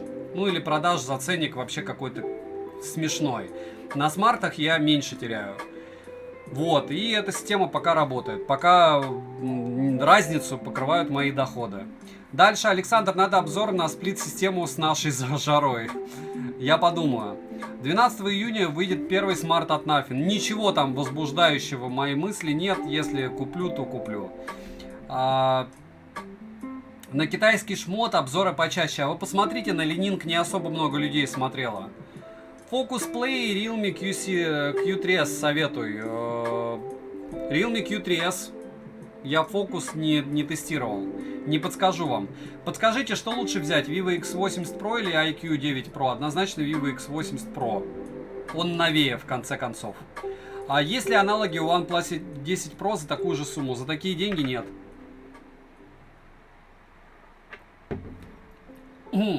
Лучше взять OnePlus Nord SE 2 Lite или Xiaomi Redmi Note 11 Pro. По камере Xiaomi будет лучше. Какие ТВС вкладыши до $50 с Bluetooth 2? Антон, ну серьезно, Я же не поиск. Вбейте в телеграм-канал взаимопомощи, вам выдадут информацию. Потому что вкладышей не так и много. До $50 я вам не зову супер топа. Я вам скажу какие-нибудь Oppo Air. Подождите, что у меня обзор будет на 3 скоро. Но вопрос когда. Почему пошло пользы нет? Ну, во-первых, смотри, Град. Нет. Это сеть. Кто-то интерпретирует, как от меня пользы нет. Второе. Был польза.ком, но меня достали ассоциативным рядом с Вилсакомом. И все. И я понимаю, что, смотрите, для названия на YouTube это неправильно. То есть название на YouTube желательно должно быть из одного слова, либо какой-то фразы, либо на русском, либо на английском. Она должна быть запоминающаяся. Польза нет не особо запоминающаяся фраза, при том, что она частично пишется на русском, частично на английском. То есть для SEO это глупо. Но мне как-то прижилось и мне удобно. Вроде написал, надеюсь, туда. И плюс это еще кликбейт на комменты хейтеров. То есть мне там пишут, пользы от тебя нет. А это все SEO. То есть если вы не знаете, на YouTube люди вывозят в первую очередь не за счет фан-базы, а за счет хейтеров. То есть вот эти 1700 с лишним человек забаненных на YouTube-канале, ой, в Telegram-канале взаимопомощи, вот это и есть настоящая фан-база. Александр, айфоны в 2022 стоит рассматривать к покупке или iPhone? Все. Я бы не стал брать. Я буду использовать, я буду покупать 14, но мне нужна картинка. И снимают айфоны, как вы видите в телеге, опять же, хорошо. Александр, твой канал настолько популярен, что его смотрят не технически подготовленные люди. А ты сейчас им говоришь, что нужно включать голову и так далее. Тебе не кажется, что часть аудитории ты обижаешь? Стримс, Ренессанс. Еще раз, вот смотрите. Я вам слово даю, что меня невозможно. Вот я бы не смог себя смотреть, если бы я был технически не подготовлен. Либо я бы хотел быть подготовленным. То есть фраза, понятно, чья, я знаю, что я ничего не знаю. И фраза, друзья, я реально в каких-то вопросах дерево. Я легко это признаю. Я на стриме сейчас это признаю. То есть мне каждый раз приходится с чем-то разбираться, начиная с того, что в настройках где-то просто включить Google Play для того, чтобы установить гуглы, и заканчивая тем, что, допустим, на Huawei P50 Pro я не буду устанавливать гуглы, я не буду в себе взрывать мозг. Я слишком туп для этого и ленив. И я не считаю, что стоит аппарат своих денег. Опять же, вот сейчас Дима у меня установил, наверное, уже, и химичит с ним что-то. И это мотивация, то есть никто же не запрещает вам разбираться. Я с удовольствием расскажу вам про все, про Bluetooth, про то, что самые последние 5.3 в новые, еще что-то, но какие-то тривиальные вещи, которые можно проверить Google поиском, то есть вы в Google вбиваете, что такое Wi-Fi, нет, ну честно, я не хочу, чтобы люди приходили просто смотреть там на мою бороду седую, и их успокаивал мой голос. Я хочу, чтобы люди развивались рядом, и у меня так получается и в жизни. Я рядом с людьми развиваюсь, я рядом со своим комьюнити развиваюсь. То есть люди тянут друг друга. Это хорошо. Надеюсь, я сформулировал. Я понимаю, что я от этого теряю очень много аудитории, когда я часть повторяю, что дети мне не нужны. Дети, которые не хотят мыслить, правильно сказать, не нужны. То есть, если есть вопрос, там, как проходят стримы, любой человек, даже я там 8 лет, я знал бы, что нужно открыть канал и посмотреть, как проходит стрим в старых записях. Все. Если у человека возникает такой вопрос, и у него не хватает желания зайти на канал и посмотреть, как все это происходит, он пишет в чате, ну зачем такая аудитория? Да, ее меньше, но она та, с которой мне комфортно вот сейчас общаться. Сидит 300 человек в онлайне. Я им безумно рад. И поверьте мне, основная масса из них рада мне, поэтому они пришли. Это хорошо, это дорого стоит. Дороже, чем если бы я на основном канале делал стрим, и туда бы люди прибегали с той точки зрения, что вот канал на 300 тысяч, и намного проще бы было вещать, с одной стороны. С другой стороны, там и людей бы больше, и просмотров было, но мне это не надо. Вот. Fine, будешь использовать как основной или после обзора на продажу? На продажу, Дмитрий, нет у меня на это средств, прямым текстом. После него я планирую купить, скорее всего, добавить придется и купить 12 ультра, если он будет в продаже, и опять же через кого-нибудь. Антон Городецкий за радость плюс. Нет, я и правда, мужики, девушки, женщины, девочки, безумно рад вас всех видеть, и я вам клянусь, что когда вы пишете в чатах, вы пишете мне в комментариях что-то, я ставлю сердечки, потому что я прочитал. Я реально гуглю, я реально потом ищу в поиске на Али, я реально после этого заморачиваюсь. Иногда, да, я не отвечаю, чаще не отвечаю, потому что этих комментариев 1000. И спасибо, что вы есть. Ну вот без вас бы не было канала. Но опять же, без этих людей, у которых есть голова, не было бы канала. Потому что лицо у меня появилось, когда на канале было уже 250 тысяч подписчиков. То есть остальные 70 тысяч, окей, если они подключились за счет того, что, не знаю, мешки под глазами там мои импонируют, прыщи, шрамы, еще что-то, ну окей. Но я не смогу стать игровым контентом. Я просто это знаю, потому что есть люди легкие, я не из таких, с одной стороны. С другой стороны, я считаю, что я полезный. Многих это не радует, мой такой подход. Ну, окей. Поэтому много каналов, много контента. Спасибо, что смотрите. OnePlus 10 Pro за 45. Хороший выбор. Андрей, дорого. Я постил за 34. Выбор хороший, но вот что вы взяли 12256. И я надеюсь, что вы взяли глобалку. Тогда, если за 45, а не Global ROM. И еще я хочу отметить, чтобы вы не расстраивались, если даже это, по вашему мнению, дорого. Я покупал за 90 свой OnePlus. Вы учитываете опыт их других пользователей. Например, ФОПа, да, в обзоре, или полагаетесь только на личный опыт? Антон, я смотрю все обзоры, я читаю все комментарии к этим обзорам, потому что обзоры чаще всего являются, как и мои, субъективными. Но я еще раз хочу, чтобы вы понимали, что большинство моих девайсов последний год, да в принципе, они у меня у первого появляются. И, к сожалению, опыт чей-то я не могу использовать. Или, к счастью. Я бы хотел, но не могу. Вот. Я не жду, что кто-то когда-то выгрузит. Я не спешу сейчас, потому что я четко понимаю, что ну кто Oppo Find X5 Pro за полтинник купит? Ну купят хорошо, расскажут, какой им от этого выхлоп. Рассылать вот эти смарты, ну может кому-то и высылали. Но я сомневаюсь. Вот. Кто покупал для того, чтобы сделать обзор, ну таких я не думаю, что много. Если какие-то будут, разумеется, я посмотрю. Саня, не встречал у тебя стримов с обзоров на микрофоны. Смотрите, я сейчас через анкеровский разговариваю, но записываю я 2 шуровских микрофона у меня. МВ-17. Все, без аудиокарты, без всего. Если вас устраивает этот звук, то знайте, что вот на них как раз все и записывалось. Да я понял, Емию, спасибо. OnePlus 10 Pro за 36 норм, вообще жир.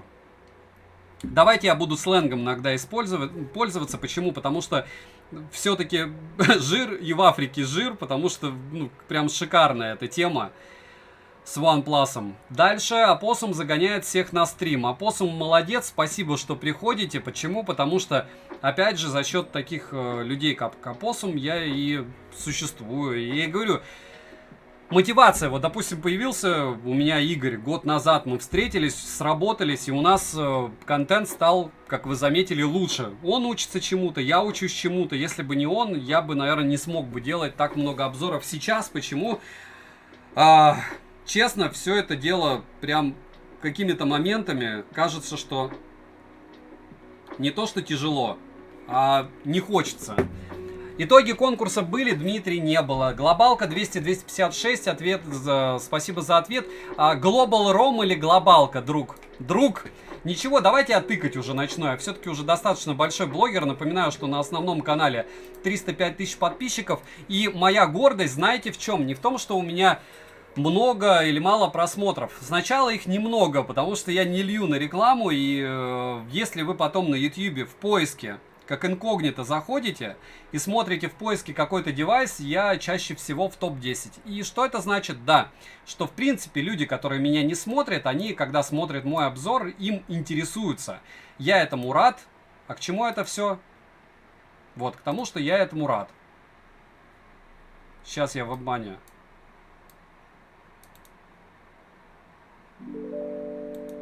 Сломали в хорошем смысле. Кто хочет мне матом на вебмане закинуть, вот. Так, 5 секунд.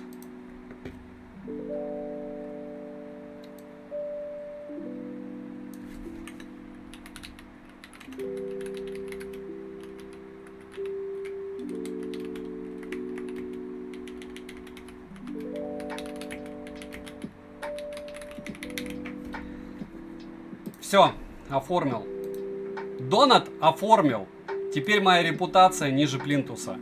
Я вам спойлерю за тот донат, который у меня был. Вот единственный раз распаковка 2 паковка приходил, кинул 10. А так суммарно, наверное, 1003 наберется за последние 3 года. Что я придумывал, опять же, Donation Alerts, либо еще что-то подобное. Дальше купил по твоей рекомендации 9RR RT, наверное, вместо 7T. Серега, вам будет очень даже хорошо. Дзен забросил целых 196 подписчиков. Ник Викрус, мой Дзен ведет Дима, мой друг, и там 12 тысяч подписчиков. Вот. Дальше Samsung. Был обзор на наушники CG Pods, как они вообще в 2 словах. Михаил, они всем пишут сделать рекламу. А после того, как они пишут, ну, как я им пишу, допустим, они мне писали, я пишу рекламу делать точно не буду, потому что ваш девайс по спекам шлак. Ну, он реально дороже стоит в 3 раза, чем он должен, чисто по характеристикам, даже без того, чтобы их получить. И они отписываются: нет, спасибо, пожалуйста, не делайте обзор. Все. Ну, как бы логично, что они ничего не посылают. Басула, надеюсь, вы ими не торгуете. Меня забанили в телеге. Евгений, как и 1700 человек, к сожалению, там очень много тонкого льда. Допустим, если вы хотите искрометный юмор, не туда. Если вы хотите, допустим, рассуждать по поводу вопросов, которые 1000 раз поднимались, и вы не хотите пользоваться поиском, тоже не туда. Если вы хамите, не туда, ругаетесь матом, вспоминаете про хату, еще что-то, посидите там, если вы, опять же, будете добавляться в телеграм-канал взаимопомощи, посмотрите, как люди общаются, и если вам это подойдет, то оставайтесь. Опоссум вообще супер. Посоветуйте игровые наушники с микро в районе 8. Топ-10 на канале. Любые вам. На Али, по-моему, что угодно сейчас можно купить. Расширять ассортимент обзоров будешь? Он и так каждый день у меня. Смарты, какие-нибудь интересные приблуды, аксессуары. Буду. Силы появятся. Тебе кажется, что 9-я серия Realme получилась неудачной? Да. Да, однозначно. 39 Realme GT 2 Pro. Хорошей покупки китайской нет. Я не уверен, что вы сможете перепрошить. Лучше OnePlus 10 Pro взять. Обзоры будут супер в ближайшем будущем. Спасибо. Спасибо. Жду Realme 3 Neo Global. Спасибо за мысль. Да. Разница между Global и Global ROM есть? Да, смотря какой смартфон, понимаете? То есть, что у вас будет перепрошит китайский смартфон, но бенды будут поддерживаться не все. И плюс агрегация частот. Почитайте про это дело. Я это дело не особо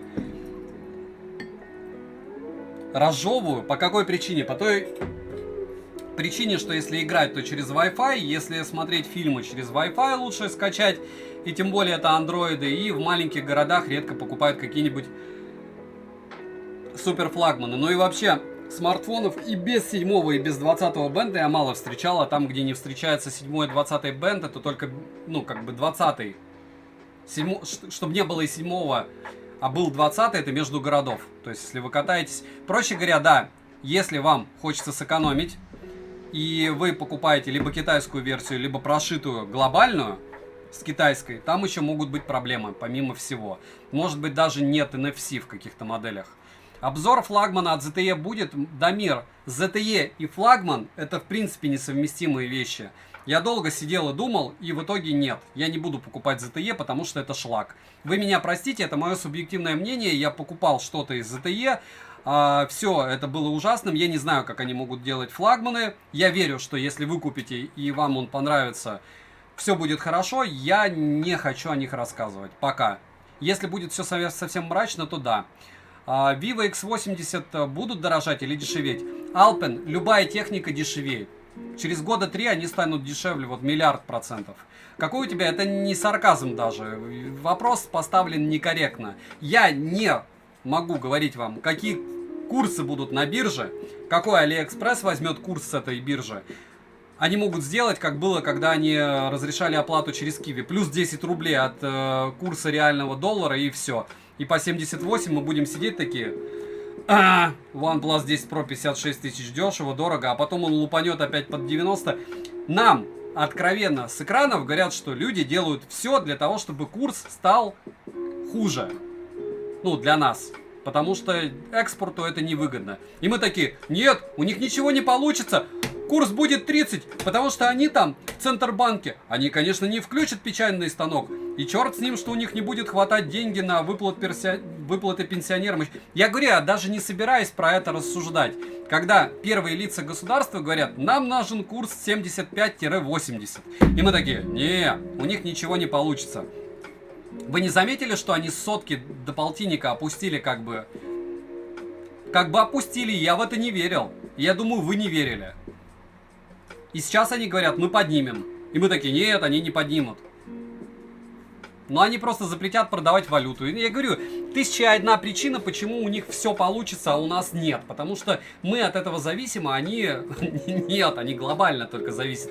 И это, опять же, это не политика, это экономика. И в ней я не разбираюсь. И разбираться не хочу. Я не верю, что что-то может быть не так, как это задумано наверху. А если наверху есть бюджет, а бюджет это сакральная вещь для любого государства, и там заложена какая-то цифра, вы серьезно думаете, что они не сделают так, чтобы эту цифру они показали?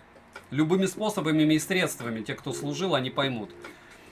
Моя девушка мне моя девушка разбаниться помогла. Ура!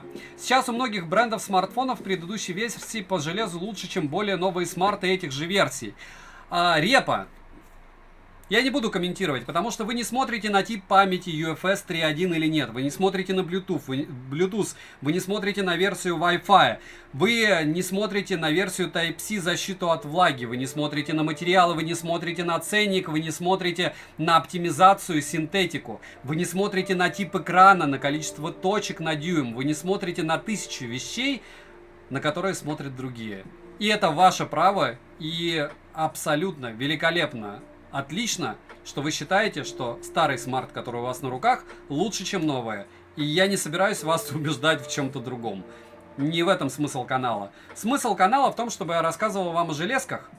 Вы считали, что я объективен в каких-то вопросах основных и делали выводы сами. И все. Если вы хотите слышать мои выводы, вы приходите на стрим, приходите в телеграм-канал взаимопомощи, улыбаетесь телеграмму-каналу скидок, потому что я тоже как-то что-то комментирую, и думаете, вот дурачок, и делаете по-своему. И это абсолютно нормально. Благодарю за труды, Сергей, рад, что вам подходит. Грустно. Лайф-коуч, не понял, но окей. Будут еще мини-ПК, может быть. Дальше купил жене GT 2 Neo по вашему совету. Вопрос там стоит. Довольно до сих пор. Пожалуйста. Стоит ли покупать Liberty Pro 2 за 5000? Да. Huawei Watch Fit. Мнение или обзор? Обзор. Никаких мнений. Скажем, мнением нет. Скоро будет. Как эксплуатация Poco F3? Ничего хорошего. Каждый раз, когда я с него постю фотографии или видео, мне пишут: Саня, ты где этот шлак нашел? Я цитирую, даже в личку, когда кому-то кидаю. Какой смарт за последний год вам запомнился больше всех? iPhone 13 Pro. Прям у них прям конкретный шаг между 12 и 13 был по съемке видео. Поддерживаю опоссуму про книги. Прум-пум-пум. Электронные читалки на канал. Окей. Не забываем прожать лайк. Обновите страницу. Обрадуйтесь, как и я, что лайков уже 440. И догоним их до 500. Какая твоя основная работа? Тиняев, я пенсионер. Вот моя основная работа. Я не без сарказма. Долго выбрал, по-вашему, OnePlus 10 Pro. Джин, а если по-вашему, что вы выбрали? Будете делать топ-обзор смартфонов до 35 тысяч рублей? Катерина, вопрос в том, что, скорее всего, там будет такой же топ, как до 25 тысяч, потому что пока я буду его делать, я на 99,9 в периоде уверен, что все смарты, которые у меня были до 25, станут 35-тысячными. Не объективно, не актуально. Смотрите обзоров флагманов. Вот там прям Как Нео по истечении недели. Шик, блеск, красота, и у вас скоро будет альтернативное мнение другого блогера. Вот. Александр, по твоим рекомендациям, купил за год 15 девайсов, в основном от холдинга BBK. Спасибо за помощь. Народный блогер Александр Новоселов. Надеюсь, вы видите разницу между тем, что мы здесь покупаем, то, что у вас было до этого, и то, что сейчас. И да, я стараюсь. Саша, очень хочу увидеть обзор на уши Toze T10. Но мы же не на Западе. А как же импортозамещение? Не сарказм. Хорошо, рада, я посмотрю, что это такое. FreeBuds Pro за 6200, это шик, блеск, красота. Насколько я помню, ты планировал заказать FlyDG CyberFox X1. Иван, на руках ничего не скажу. Будет обзор, буду комментировать. Комментирую только то, что уже было.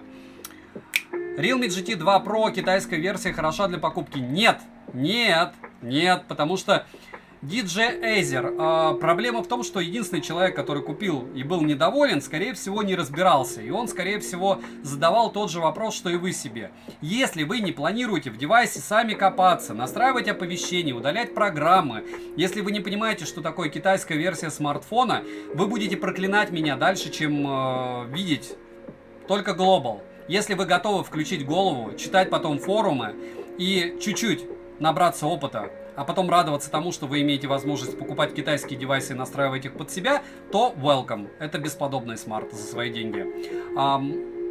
Маларик, классно все рассказываешь. Маларик, Сергей Мурзин, я не знаю, кто такой Маларик, но окей.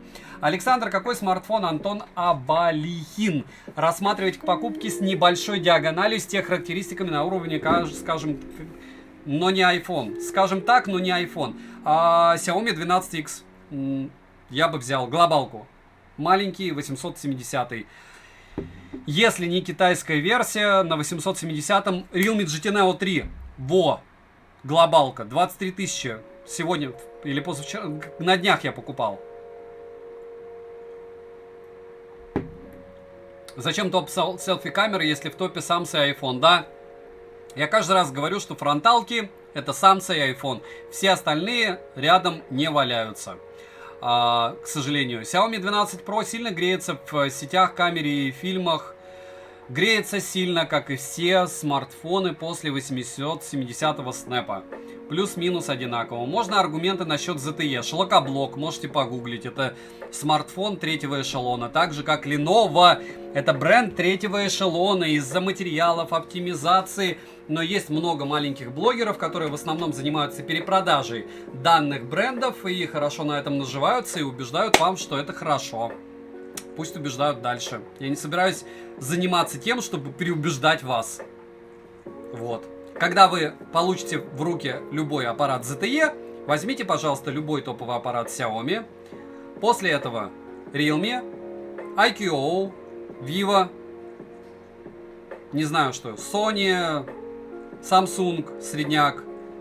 И вы в руках, когда ощутите iPhone, разницу, мы с вами будем разговаривать на одном языке. Пока это из разряда того, что я лью. Еще раз повторяю, я не покупаю данные смартфоны, потому что я уверен, что на Авито я их не смогу продать. Они никому не нужны. Почему? Потому что я их тестил. Как Motorola у меня уходило 3 месяца. Это девайс с очень плохой прошивкой, по моему субъективному мнению. Лагучее железо хорошее. Лагучее хорошее железо. Практически в перспективе без поддержки. Субъективное мнение. Если не хотите к нему прислушиваться, разумеется, у вас должно быть свое. Дальше, Джейзер, мне придется вас заблокировать навсегда, вы меня не слышите. 12S будут на глобалке? Я не знаю, что это такое. Будут ли проблемы с уведомлениями на МРТ с Оксидженом? Может, чат подскажет. Рада, возможно, будут, но вы сможете их решить. Вы в большом городе живете, самое главное. И если вы живете в городе больше 30 тысяч человек, то, скорее всего, со связью проблем у вас не будет. На кислороде нет. Перепрошит, но там может быть с агрегацией частот проблема. Как думаешь, Киви оплату вернут? Лев, я знаю, что нет.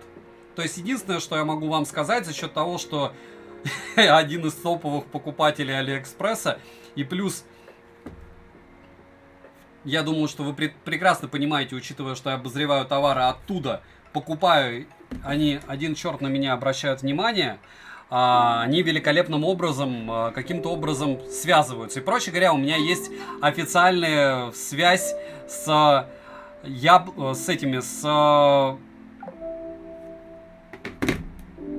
топами Алишки.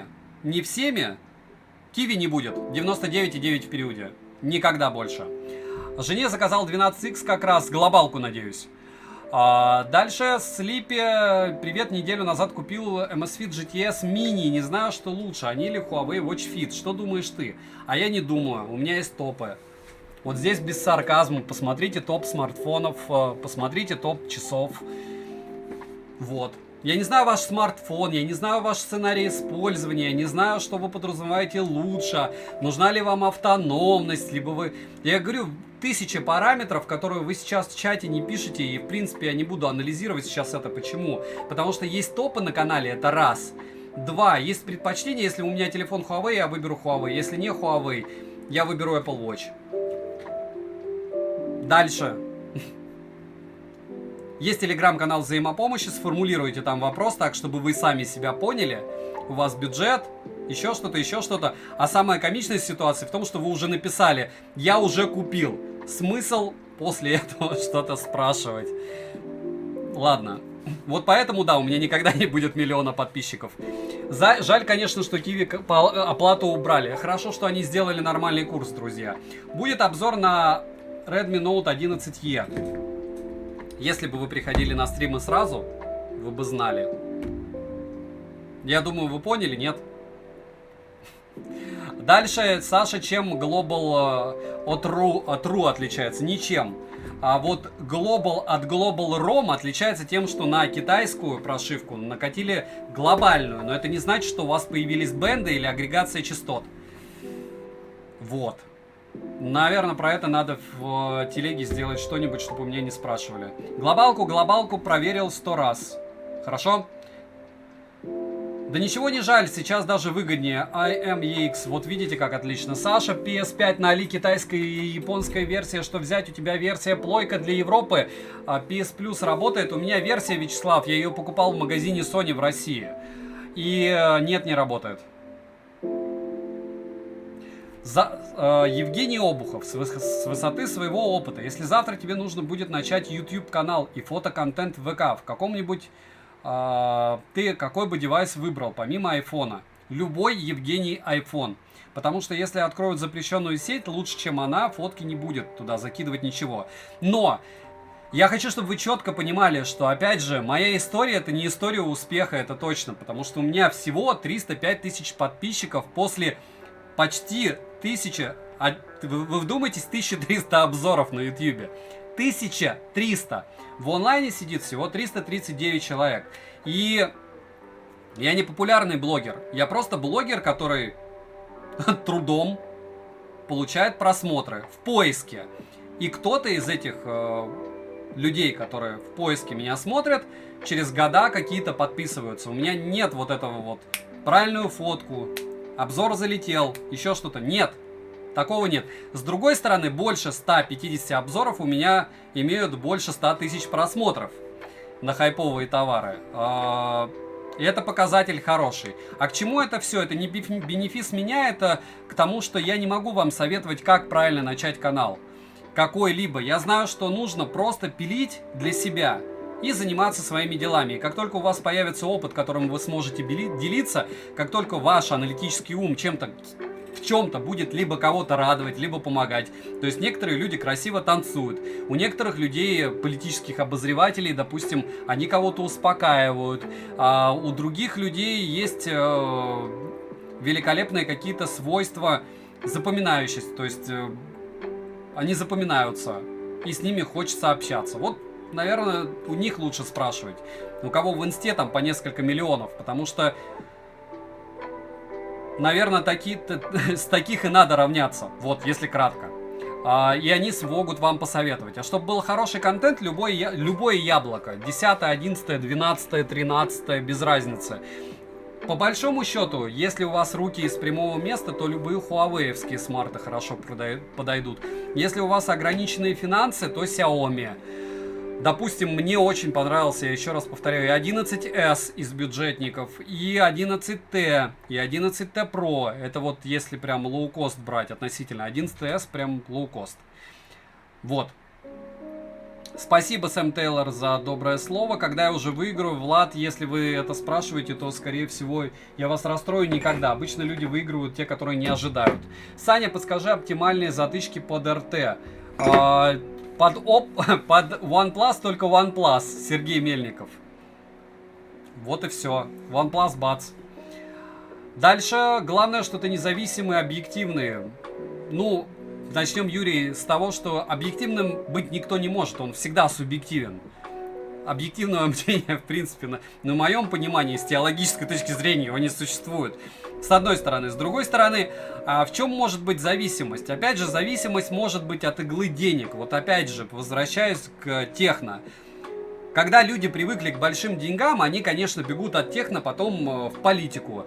Когда люди привыкли к большим деньгам, они делают все, вот, допустим, алгоритм больших каналов. У тебя нет просмотров, ты берешь там 1,5 миллиона, понятно, я про кого говорю, за ролик, делаешь этот ролик, его смотрят 10 тысяч человек, ты из этого 1,5 миллиона, гарантированные 500 000 кидаешь просмотры, тебе делают просмотры через AdSense, и ты показываешь, что вот я сделал 300 тысяч просмотров, миллион у тебя в кармане, платишь налоги, все, плюс 900 тысяч. И так на каждом ролике. Может быть, от этого какой-то у людей, не знаю, кайф, еще что-то, но у каждого свой путь. Опять же, мы копаем, вот у кого 300 тысяч подписчиков, борозду вот этих технообзоров уже после всех этих миллионников. Им было проще, они были одни. Нас много, вам есть из чего выбирать. И вот когда вы смотрите, у вас появляется ваше, всех, там, меня, читаете что-то, объективное, с вашей точки зрения, мнение. А любое чужое это все равно субъективщина. Куда делись антилопы от MSFIT? Они кончились просто. Привет, что нужно для розыгрыша? Прочитать. Шура, траекторат на ура. Спасибо, Юрий Кижаев. Не забываем прожать лайк. На 9РТ будет проблемы с агрегацией частот. 20-й бенд же есть. Лейф агрегации бенды. Я сделаю обязательно в телегу ролики. И там вы все узнаете. Про китайские версии, про агрегацию, про бенды. Хорошо? Сложно накатить на телефону Huawei Google сервисы. Мое мнение, да, Олег. И они будут постоянно слетать. У меня был Huawei P40 Pro с Google сервисами. Я ненавидел его. Да, он хорошо снимал. Да, я снимал на него обзоры. Но это была такая морока. И с обновлениями, с оповещениями. Вообще совсем. Это было глючно. Отец, я еще раз, Дмитрий, я прошу вас не ругаться. Или вы получите бан. Почему? Потому что мы уважаем друг друга. Я уважаю хейтеров, которые не матятся и не ругаются. Я уважаю людей, которые меня грамотно подкалывают. И у меня стрим раз в месяц, Дамир, потому что немного людей приходит. Приходило бы 500 человек. Делал бы чаще. Вот. Розыгрыш еще не прошел, Азат. Но вы не расстраивайтесь, не приходите. Просто потом придите и посмотрите в прикрепленном комментарии. Я ничего такого сегодня не говорил. В комментариях ничего такого не было. После этого вы увидите список в прикрепленном комментарии, кто выиграл. Легче легкого, G-Space ставишь и не паришься. Дуримар, у вас какой из хуавеевских смартов, допустим, P50 Pro на руках? Вот такие люди, вот ничего личного, вы вреден. Вы вредны техносегменту. Прям вредны. Но я не буду с вами спорить. Потому что многих людей, такие как вы, вводят в заблуждение. Саня, тестируешь кулер от OnePlus? Да, расскажу. Это все лирика, ребят? Да, Антон Городецкий. Но вы почему-то смотрите. Дальше, что посоветуешь, Саня? Realme GT2, OnePlus 9RT, Vivo Neo 6. GT2 на глобалке или RT-шку? У меня же есть топ-10 до 25 тысяч, посмотрите. Дальше, привет, что нужно для розыгрыша? Просто я новичок. Павел, вы не прошли кастинг. Просто вам нужно было научиться читать. Допустим, в описании к любому стриму, ролику, еще чему-то. Дальше, Саня, закончились большие размеры. Миджа ретро шуз, что купить, не знаю. Потому что аналога за такие деньги нет. Как человек опытный, подскажите актуальный Truefone с IPS до 6,5 дюймов. С IPS скоро будет, потерпите. Александр, ты вчера ссылку кидал в телеге на вентилятор Xiaomi, я по габаритам не понял. 21 сантиметр диаметр трубы, которая на подставке. Да, да, вот он там дует. Топ часиков нужно обновить. Дим Димыч, обязательно. Я же сказал, что обновлю, когда их будет достаточно. Вот как со смартфонами. Но вообще смартфоны я не обновлял по причине того, что у меня крышка летела, как у всех. Я купил себе OnePlus, встала чуть-чуть на место и вот начал делать. Кулер, а так Black Shark не справляется с GT2 Pro в жару. Ага. Ага. Понял. Теперь буду знать. Если вообще телефон до 1000 рублей, какой бы выбрал, кроме яблока? Сергей, Vivo X80 Pro. Какой тип экрана? Amazfit BIP 3, жду альтернативу BIP S. Михаил Лысенко, ваш вопрос мне непонятен. Валентин Сизов. Лучшие обзоры, все максимально делай по делу и подробно, приобрел благодаря тебе большое количество устройств. GT Neo 2T с сетью беда совсем и перегрев. Сизов, так продавайте на Авито, если вы покупали на Али, я не думаю, что вы потеряете вообще что-то. И с сетью беда почему? Вы в маленьком городе живете или катаетесь часто? За город? Всем привет, Званцев, привет. Саня, расскажи, есть ли смысл в 12 гигабайтах оперативы? По мне нет, но это мое субъективное мнение. Кроссы беговые, городские на большой размер. Антон, Рибок, Nike, Мизуна. Чтобы выиграть, надо почитать Трансферен реальность В. Зеланда. Люди у всех, смотрю, жара. В Баркаштастане дубак. Все будет, Юрий Кижаев. У нас будет холод, а у вас будет жара. Redmi Note 9 Pro нормальный, очень старый смартфон. Apple Watch 7 сильно впереди 6 серии, особо не отличается. Какую версию Pixel 5a брать, USA или Japan? Разумеется, USA по мне. Оди Н. Йоу, Саня ответил на вопросы, прочитал почти все мои сообщения. По секрету в чатах не сижу. Ничего не понял, но окей. Какие у тебя вообще предпочтения по дизайну смартфонов? У меня прям душа лежит более квадратному. Ну, по мне, вот это эпичный минимализм. X80 Pro мне тоже безумно понравился, но вот это эпичный минимализм. То есть вот это меня вставляет. Вот этот вот смартфон. По дизайну. И вот от этого можно отталкиваться. То есть лучшего дизайна я не встречал. И в первую очередь по нему, по этой причине я его купил. Потому что глобалки Oppo Find X5 Pro ну не будет, я не верю. Кстати, а как Vivo X80... Не то, что я не верю, я не знаю. Я думаю... Хотя подождите, он же есть в продаже в Европе. Вот видите, я сам себя уже и... Но и ценник будет такой конский, что прям вообще... Стрим супер, EMU, спасибо. Когда закончатся экраны водопада? Я думаю, что еще только все началось. Розыгрыша не было, согласный по дизайну. А Redmi Note 11 хорош? Да. Посмотрите, Денис, обзор.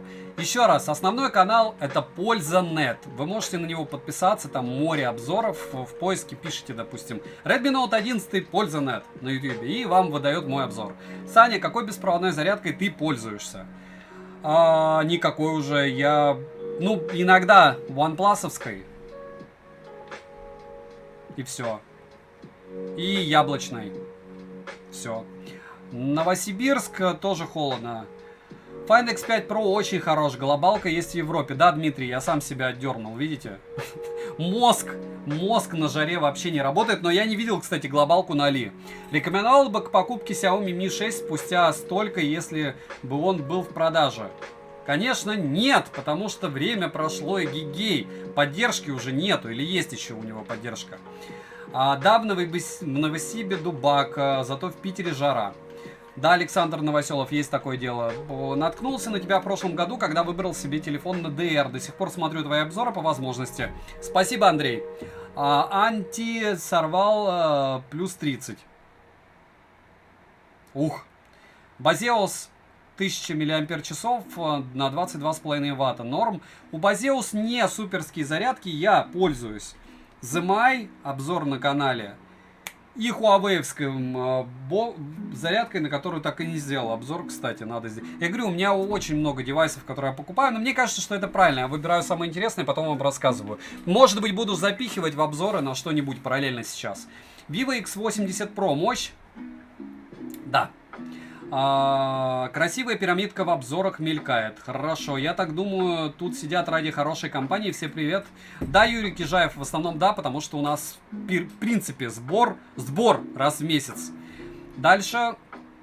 Я хоть и не разбираюсь в техносегменте, но почему-то ваш стрим меня загипнотизировал. Очень удивлен, что и вправду отвечаете на все вопросы. Спасибо вам. На таких, как вы, Рутюб держится. Лаки, ну мне вот, если честно, мне самому нравится. Я просто вспоминаю, как смотрел чьи-то стримы, когда я собирался делать свои, и как народ там Донат, еще что-то, я вам... Не знаю, меня это, допустим, сбивало. Вот у меня есть какая-то мысль. Я думаю, что у меня довольно их много здравых. Почему? Потому что, еще раз повторяюсь, после всего того, что все еще происходит, к сожалению, техносегмента на YouTube стало намного меньше.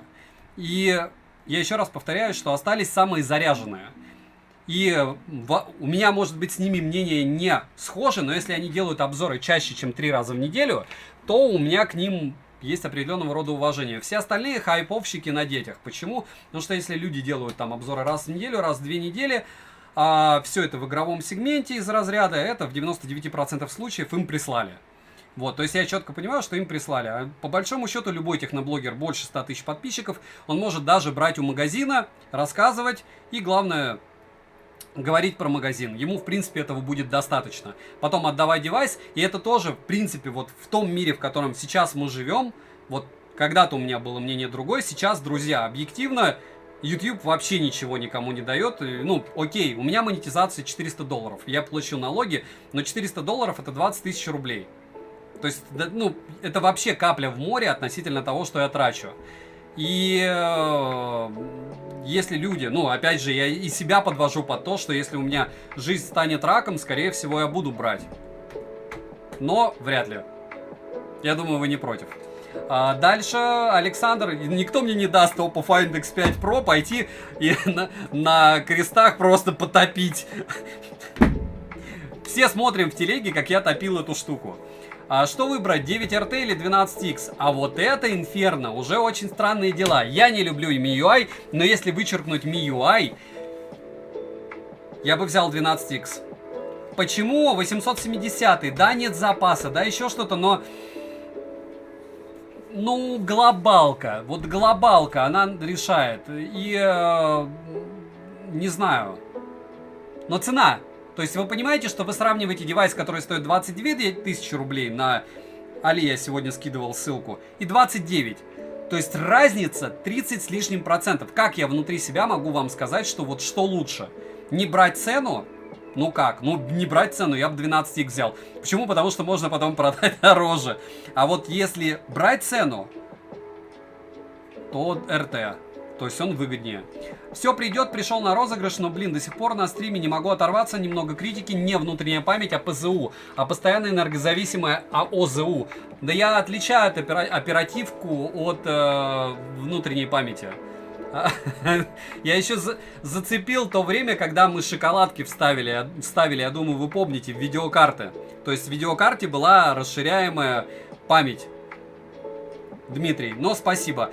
И к чему это все...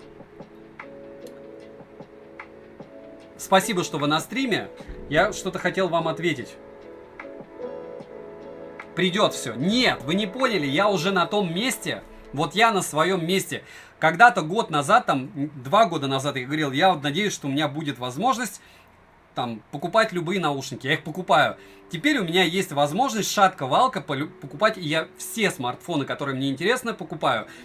И это было бы покривить душой. Я хочу покупать раскладухи, вот эти вот. Но тот момент, когда у меня была возможность финансовая легко это делать, я приезжал в магазины, брал их и понимал, что я не хочу рассказывать своей аудитории, эти смартфоны своих денег не стоят. Априори. И брать их и рассказывать о них, внутри понимая, что они своих денег не стоят, сложно. Покупать их сейчас ну, возможности у меня нет. Появится, буду, но, наверное, в конце я все равно буду говорить, что они своих денег не стоят, они исключительно для вот таких людей, у которых прям овер много финансов. И они никак не стеснены, и они вообще не смотрят на ценник, когда что-то приобретают. Вот, наверное, так. А дальше, Саня, ты покупал когда-то восстановленные айфоны? Нет, и не советую. Ты что-нибудь сделаешь, обзоры по стилусам? Может быть. Что я там подтянуть должен? Немного подтяню технику. Хорошо, Дмитрий Никитин. ПЗУ не энергозависимая, а ОЗУ энергозависимая. Даниил Званцев. Давайте вот оперативки от внутренней памяти. Ну, любой понимает, что такое винт, SSD-шник и оперативка. Как в компе, так и в UFS. Правильно? Отличить от оператив... от LPDDR5 или 4... Здесь все умеют гуглить. Кратко. Чат, мое сообщение видно? Видно. Не пугайте человека, извините за emotions, жарко. Я не знаю, что ответить. Где обещанный мне видос про Авито для продавцов? Опоссум, все будет.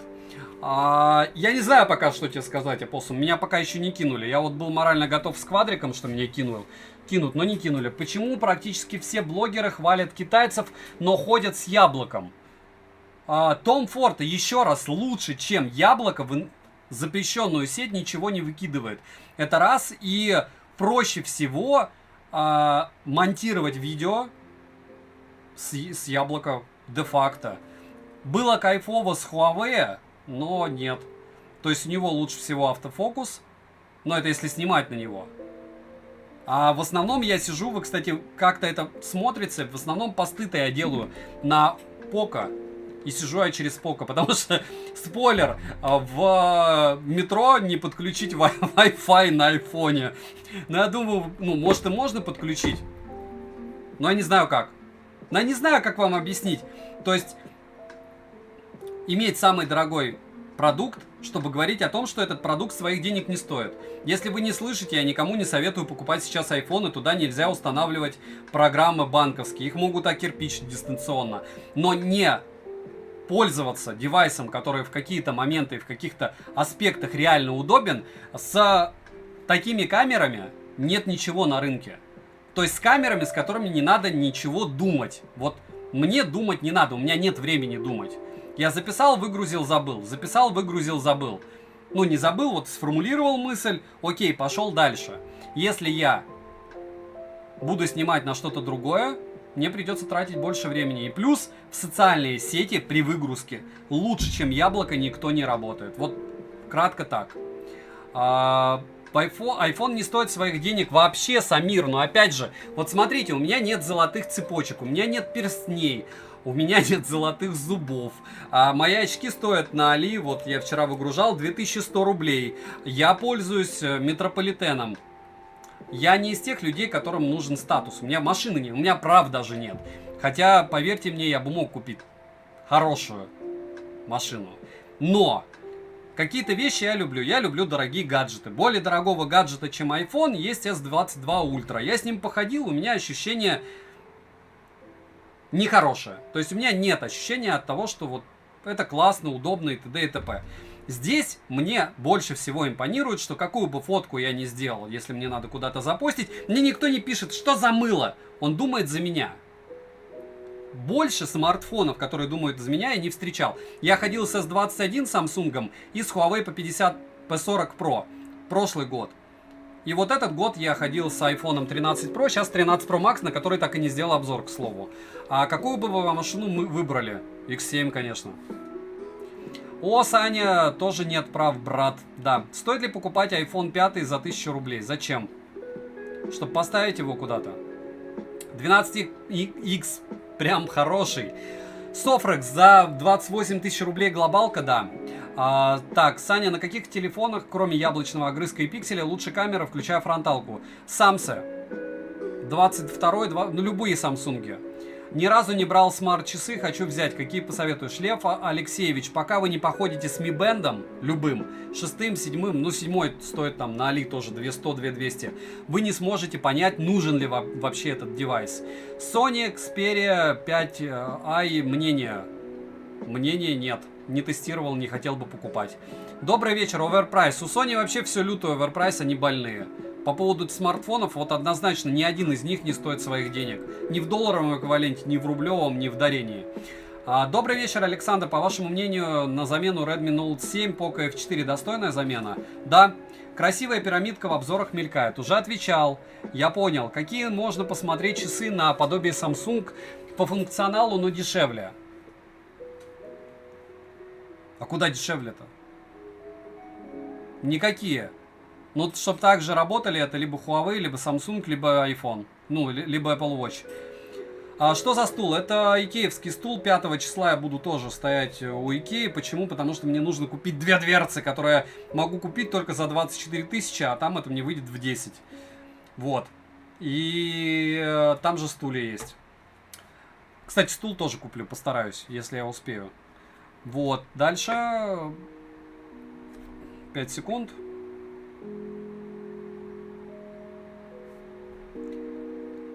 Оболочка на твой лучшая оболочка. Кислород.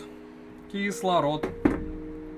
Какие из наушников лучше купить? Transmart Sparkle или Edifier? Ни те, ни другие. Есть топы 10 наушников. Посмотрите. Про Sony говорят, что камера тоже хорошая. Отлично. Стоит ли брать FreeBuds Pro для хуавеевского телефона?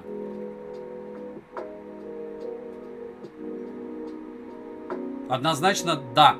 Samsung обуревшие, Sony вообще. Сергей Назаров однозначно, они не стоят своих денег.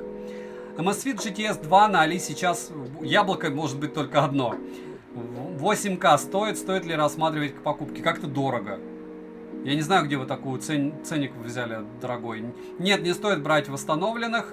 Asus ROG Centra True Wireless на руках. Послезавтра будет обзор. Когда будет обзор, тогда скажу. Realme GT Master Edition стоит покупать в 2022. Если вы успели это сделать за 16 тысяч на Али, да. Саня, чем плох MIUI? Ты часто упоминаешь, растолкуй пользователю Samsung. Игорь, корявая оболочка, много глюков, много постоянных опрашиваний. Уверены ли вы, точно уверены, вы не уверены. Много рекламы раньше было, ее можно отключать, но я не скажу, что она допилена. То есть MIUI для меня это что-то корявое. Вот везде ты тыкаешься, вот что-то получается корявое. Опять же, это мой user experience. То есть не получается так, что ты включил телефон и все, и без проблем. Все время там какие-то головники. То датчик приближения, то еще что-то. И опять же, это все оболочка. Очень часто у них происходит такая штука, что камера становится хуже. Ну и говорю, хотя это в принципе для всех смартфонов, брендов возможно, но вот мне как-то так не везло. OnePlus Ace Speed Edition будет на обзоре? Да. Будет ли в какой именно топ? В топ-10 он бы вошел. Который дороже. Опа! У меня резко включился VPN, прикиньте. Как вам выдвижные? Давайте, наверное, я разыгрываю уже все. Не забываем прожать лайк, меньше 300 человек. Все, кто хотели, вопросы задали. Давайте плюсики пишем, что можно уже проводить розыгрыш и все. Вообще, главные бета-тестеры ПО Xiaomi первые пользователи, это точно. Притом иногда в течение года, да, вспоминаем Poco F3. В моем Poco не было никаких глюков, только датчики просто сломанные, да. Ответственно заявляю, что MIUI самая худшая прошивка. Ей! Ура! Так, с чего начнем? С розыгрыша чего? Не забываем прожать лайк. 600 лайков начну. Я шучу, я и так начну. Так, 31. Стандартно. Сначала тогда разыгрываем Mi Band. Вот. Напоминаю, что должна быть подписка на YouTube канал. На YouTube канал. Или нет? Сначала давайте разыграем этот. One More Ever. Да? Наушники, да, давайте, чтобы вы потом ушли все со спокойной душой. Добавляю наушники. С наушниками сложнее. Для наушников необходимо быть подписанным на оба канала на YouTube. И помимо этого, барабанная дробь. Что у вас должно быть? Правильно, у вас должна быть подписка на телеграм-канал Скидок. Ухе. Ухи-ухи. Хорошо. Все, переключаюсь. Деактивация и активация 5 секунд. Был без футболки, стал в футболке. Сейчас себя увижу и после этого нажимаю старт. Как только нажимаю старт, да-да-да, все посмеялись. Как только нажимаю старт, мы начинаем с вами разыгрывать все это дело. Окей? Сейчас я себя найду. Да, все, себя вижу. Вас вижу. Ей! Чат. Все видите? Все помнят. Кирилл плюс. Нажимаю старт. Один победитель. В комментарии должно быть название телеги. На русском языке. И, разумеется, он должен быть подписан на телеграм-канал Skidog. Всем удачи! Погнали! Погнали! Звонко Саня. Видим. Ей! Лайки ставим, 600 лайков, давайте. Привет, понравился обзор и работа микрофонов. Алексей Мазур, поздравляю вас, вы не выиграли. Телега о канале. Ну-ка. В о канале, если есть, то все в огне. Телеграм. Сэр Кут. Сейчас я проверю.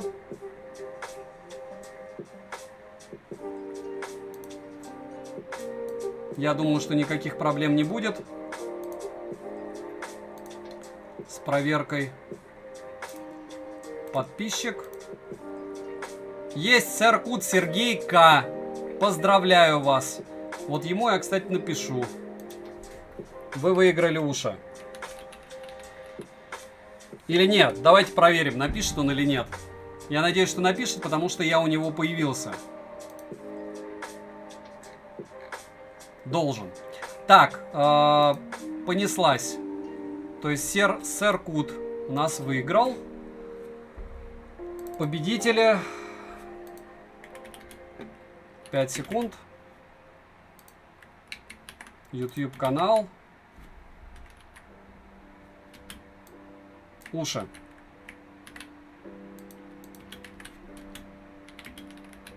Продолжаем? Забыл телегу. Нет, он все правильно написал. Он написал, что телеграм в описании. И телеграм у него в описании. Все бы такие были. Нафинг, панафинг. Будешь брать на обзор? Ну, буду, если я найду, где купить. То есть, опять же, для того, чтобы я нашел, где купить, я должен найти, где купить. Понеслась. От 31 обзор был на канале с 1 июня. И ищем 11 обзор 11 числа. 11 числа был обзор на Мифу, маленькую колонку. Сейчас я добавлю giveaway туда. Лиза On Air.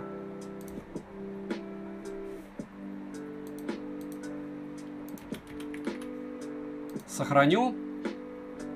И, получается, самые преданные подписчики победят. Почему? Потому что я не думаю, что многие смотрели про колонку. Вставляю.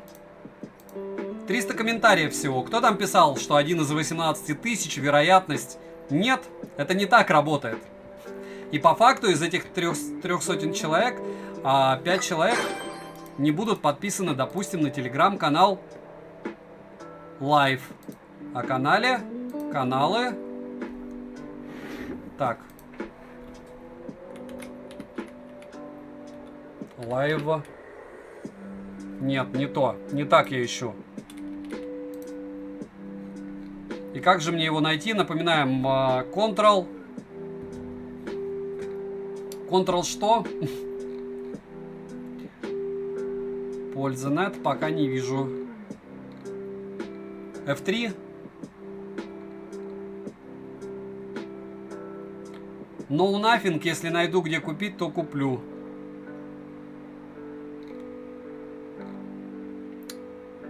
Ctrl F.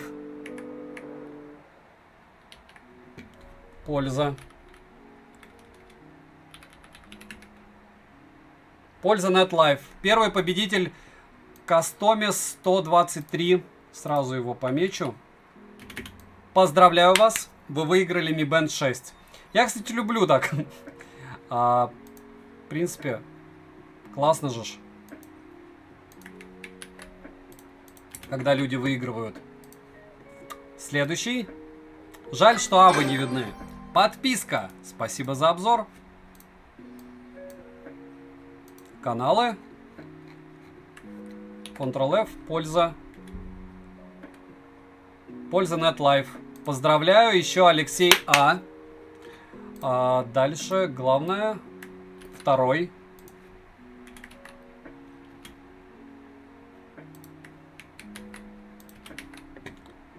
Следующий.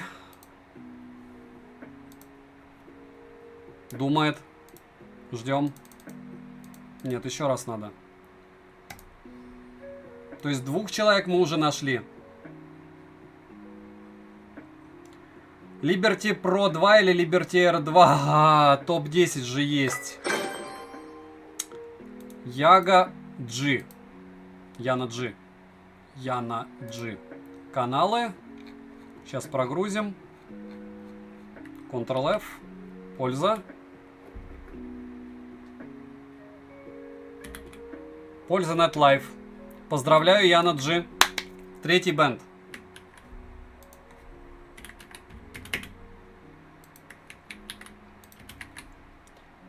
Следующий человек. Еще раз тогда.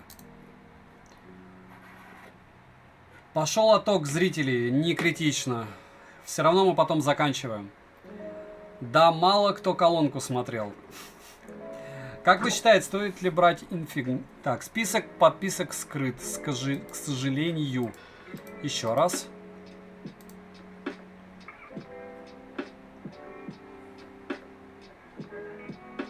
Все будут из одного видео, да, Илья? Ничего с годами не меняется, самое забавное.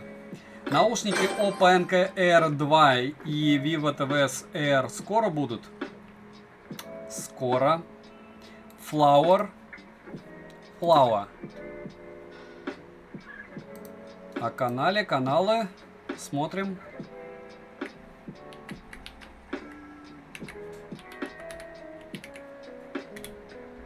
Есть. Поздравляю, Flower. Так. Сейчас себе помечу еще Flower. И...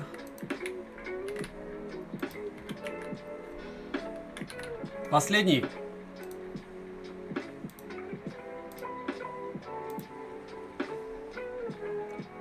Вечер отлично провели. Аналогично. Ну, Infinix я все равно буду обозревать, потому что это 3-й эшелон, который многие покупают уже. Но опять же, это же не флагманы. Сергей Мороз 3 семерки, по-моему, подписчик. Поздравляю всех выигравших, пока еще не все. Вот сейчас 5-й будет. Польза NetLife. Сергей Мороз 3 семерки, Ростов. Сейчас я добавлю вас.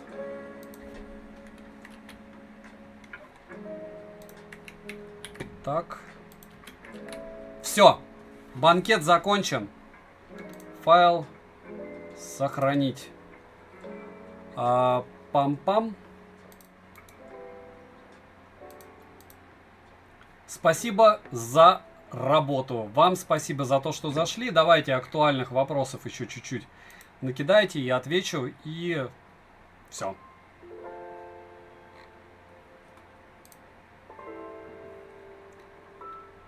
Земляк выиграл. Стрим бомбический, не зря ждал. Юрий, спасибо, что зашли. Хорошего вечера. Спасибо, Сергей Николаенко. Будешь ли обзоры делать еще мини-колонок? Скорее всего, да. AMG H5 F150. Нет, это не проблема, Олег. Скорее всего, у вас девайсы, в которых 90 Гц не прорисованы в операционке. Вот и все. Да, новости гаджетов в телеграм-канале скидок. Одето в лето. Спасибо, что зашли. Артем Игоревич, 10Т видел, не помню. Отличного вечера, так держать. Я думаю, что все от жары уже подочумели. Вот. Сергей Мороз, сейчас 5 секунд. Связываться со мной максимально просто в ВК. Вот сейчас я и добавлю, чуть не забыл. Добавляйтесь в друзья, делаете скрин и потом пишите адрес. И я вам высылаю. Сейчас 5 секунд. И сюда в чат сразу. Очень приятно, что человек, который на стриме, выиграл бенд. По-моему, такое редко происходит. Такое чувство, что обзоры на Xiaomi делаешь нехотя, как будто, чтобы не потерять аудиторию. Рада, они заелись. Нехотя, чтобы не потерять аудиторию. Вы так говорите, как будто у меня миллионный канал. Ладно. Спасибо, Александр, за эфир. Спасибо, Игорь. После обновы Neo 2 стал тормозить. Что делать? Ждать следующую обнову. Может быть, просто сбросить его. Потому что периодически необходимо смарты сбрасывать до заводских. Сань, можно быстрый топ-3 смартов по фотику именно? В среднем ценовом сегменте Xiaomi 11T, фотик.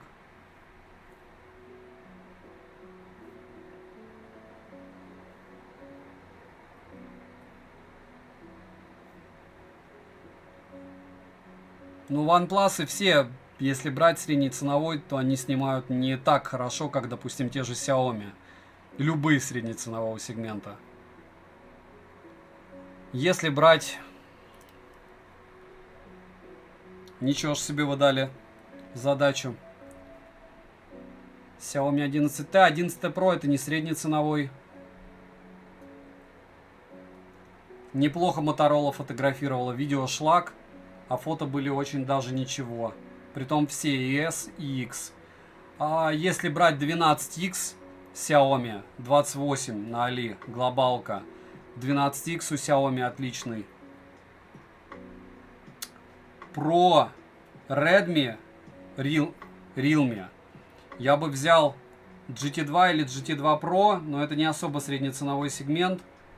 Neo 3 неплохо фоткает. 21-22 тысячи сейчас глобалка. Вообще все плюс-минус одинаковое в прямых руках. Но вот из того, что я сказал, наверное, это самый свежак. Опять же, мое субъективное мнение. В сервисе одного ритейла сказали, что техника Xiaomi низкокачественная дрянь.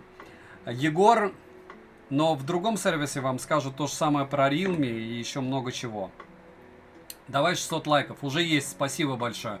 OnePlus 10T скоро представят, но есть рендеры. Отлично. Ник Олди Яна Сей Емью. Вам огромное спасибо. Дмитрий Филиппов, Дмитрий Николаев, Дмитрий Гордиенко, Тамерлан, Тамбиев за то, что пришли. И всем добра. Давайте заканчивать. Безумно рад был всех видеть. Если нужны еще стримы, пишите в комментариях. Если слишком где-то радикально по поводу чего-то отозвался, извиняюсь заранее. Напишите в комментах, где, по вашему мнению, был неправ. К стримам, как и все другие комменты, я читаю. И пишите обязательно, что купить на обзор. Добра и удачи вам, дорогие друзья. Еще раз до свидания скажу всем, кто написал. Игорь, Данил, Бедлам, привет, рад тебя видеть. Ник, Вик, Рус, огромное спасибо, что пришел. Данила Побережный, тоже скоро будет опа. Адетта, Карт, Владислав, Карт, Коп или Кор, Вячеслав Шамочкин, Репа Станислав, Дмитрий Гордиенко, Сергей Пьяный Снайпер, Олег Карташов, Ельник Абскоба, Антон Городецкий, Роман Андреев, Блэкаут, Кактус, Игорь, Влад 87. Всем счастливо, огромное спасибо, что зашли. А Посуму отдельное спасибо, разумеется.